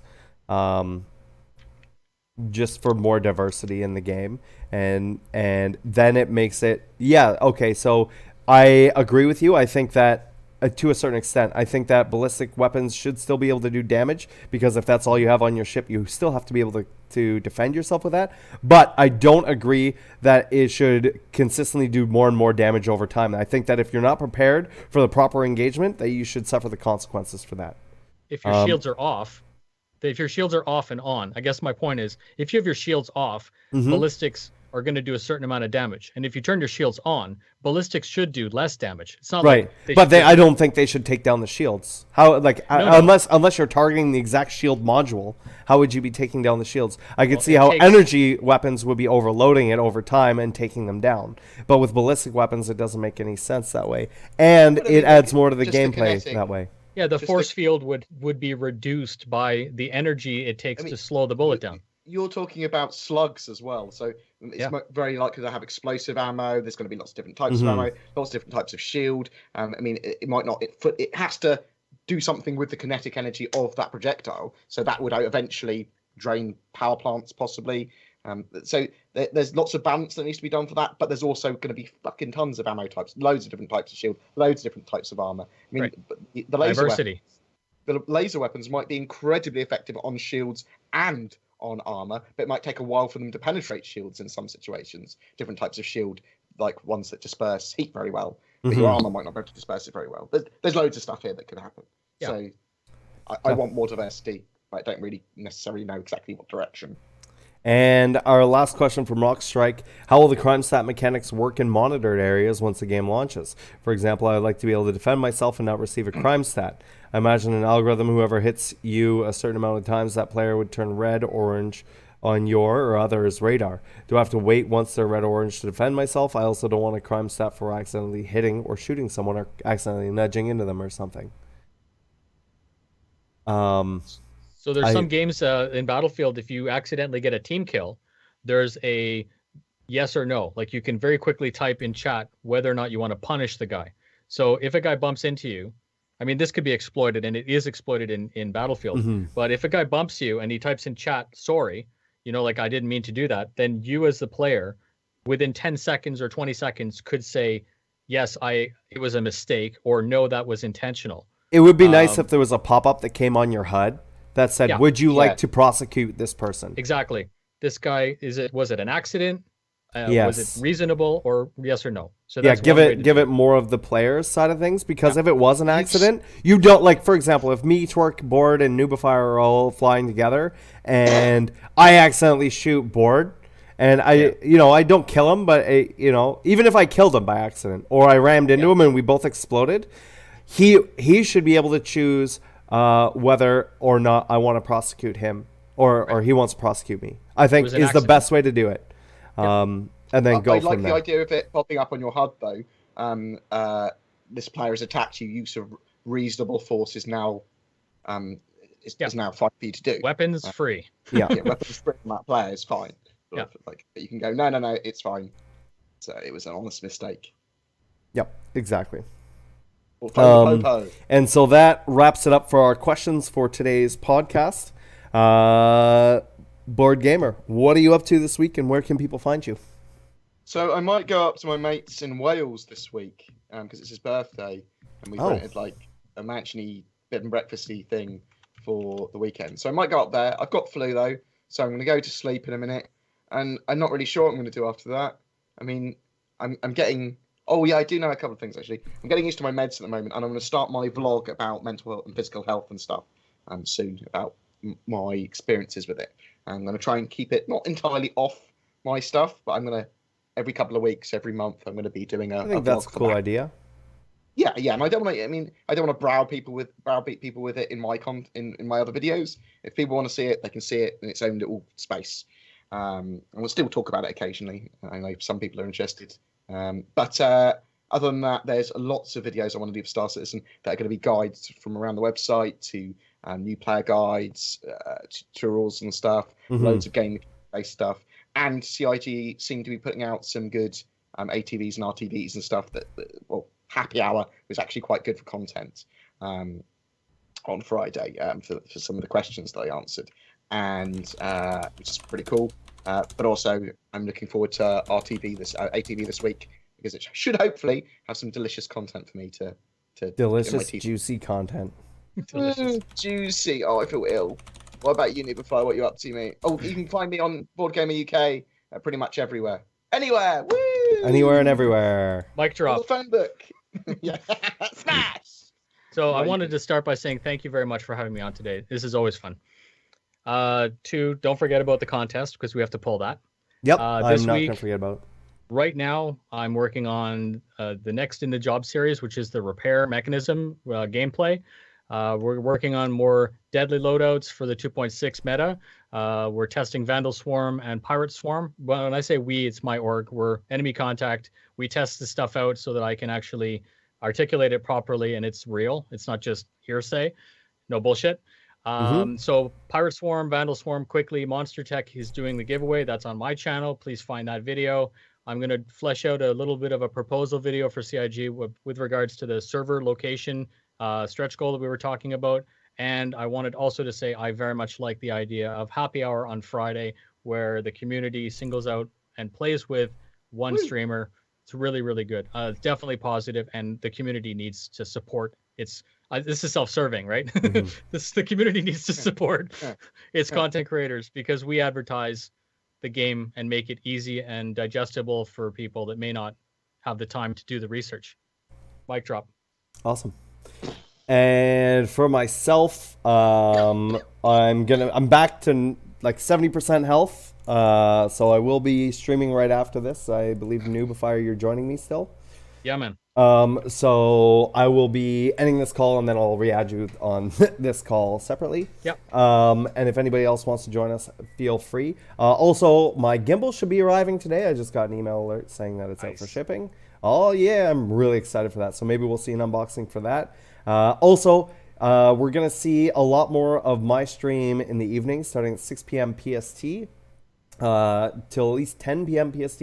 And that's going to be playing other games outside of Star Citizen. So my normal schedule that I've been stuck with for the last little while is going to stay the same with Star Citizen. But we're going to change it up for the evenings. And I'm going to be doing dual streams with content creators outside of the Star Citizen ecosphere. So none of the Star Citizen guys, none of the Redacted guys, those guys, we do the Star Citizen stuff like after the podcast and things like that. But I want to start extending my reach to different games and starting to do that a little bit. And just another friendly reminder, on Monday I'm going to be giving away at least one 1060. That's just going to be a normal raffle that we're going to do here on the channel. I'm going to advertise the shit out of it. Going up to that, I'll remind you guys on Twitter and social media and all that other stuff. !social in chat for my links to that. Obviously, you can find me on twitch.tv/WTFOSAURUS and on Twitter at WTFOSAURUS as well. Remember that this episode is brought to you by Mod Mike. So huge shout out to Antlion for supporting the podcast. And yeah, if you would like to support and go and do that extra step and support the podcast and the rest of the team, check out our Patreon at patreon.com/redacted.tv. Once again, thank you so much for coming by, guys. We're not even going to go offline here. I'm just going to change scenes and we'll be setting up. So we will see you guys, if you're leaving now, next week. Thank you so much for coming, and thanks Noobifier for joining us, and I will see you here in a couple minutes. Bye, guys.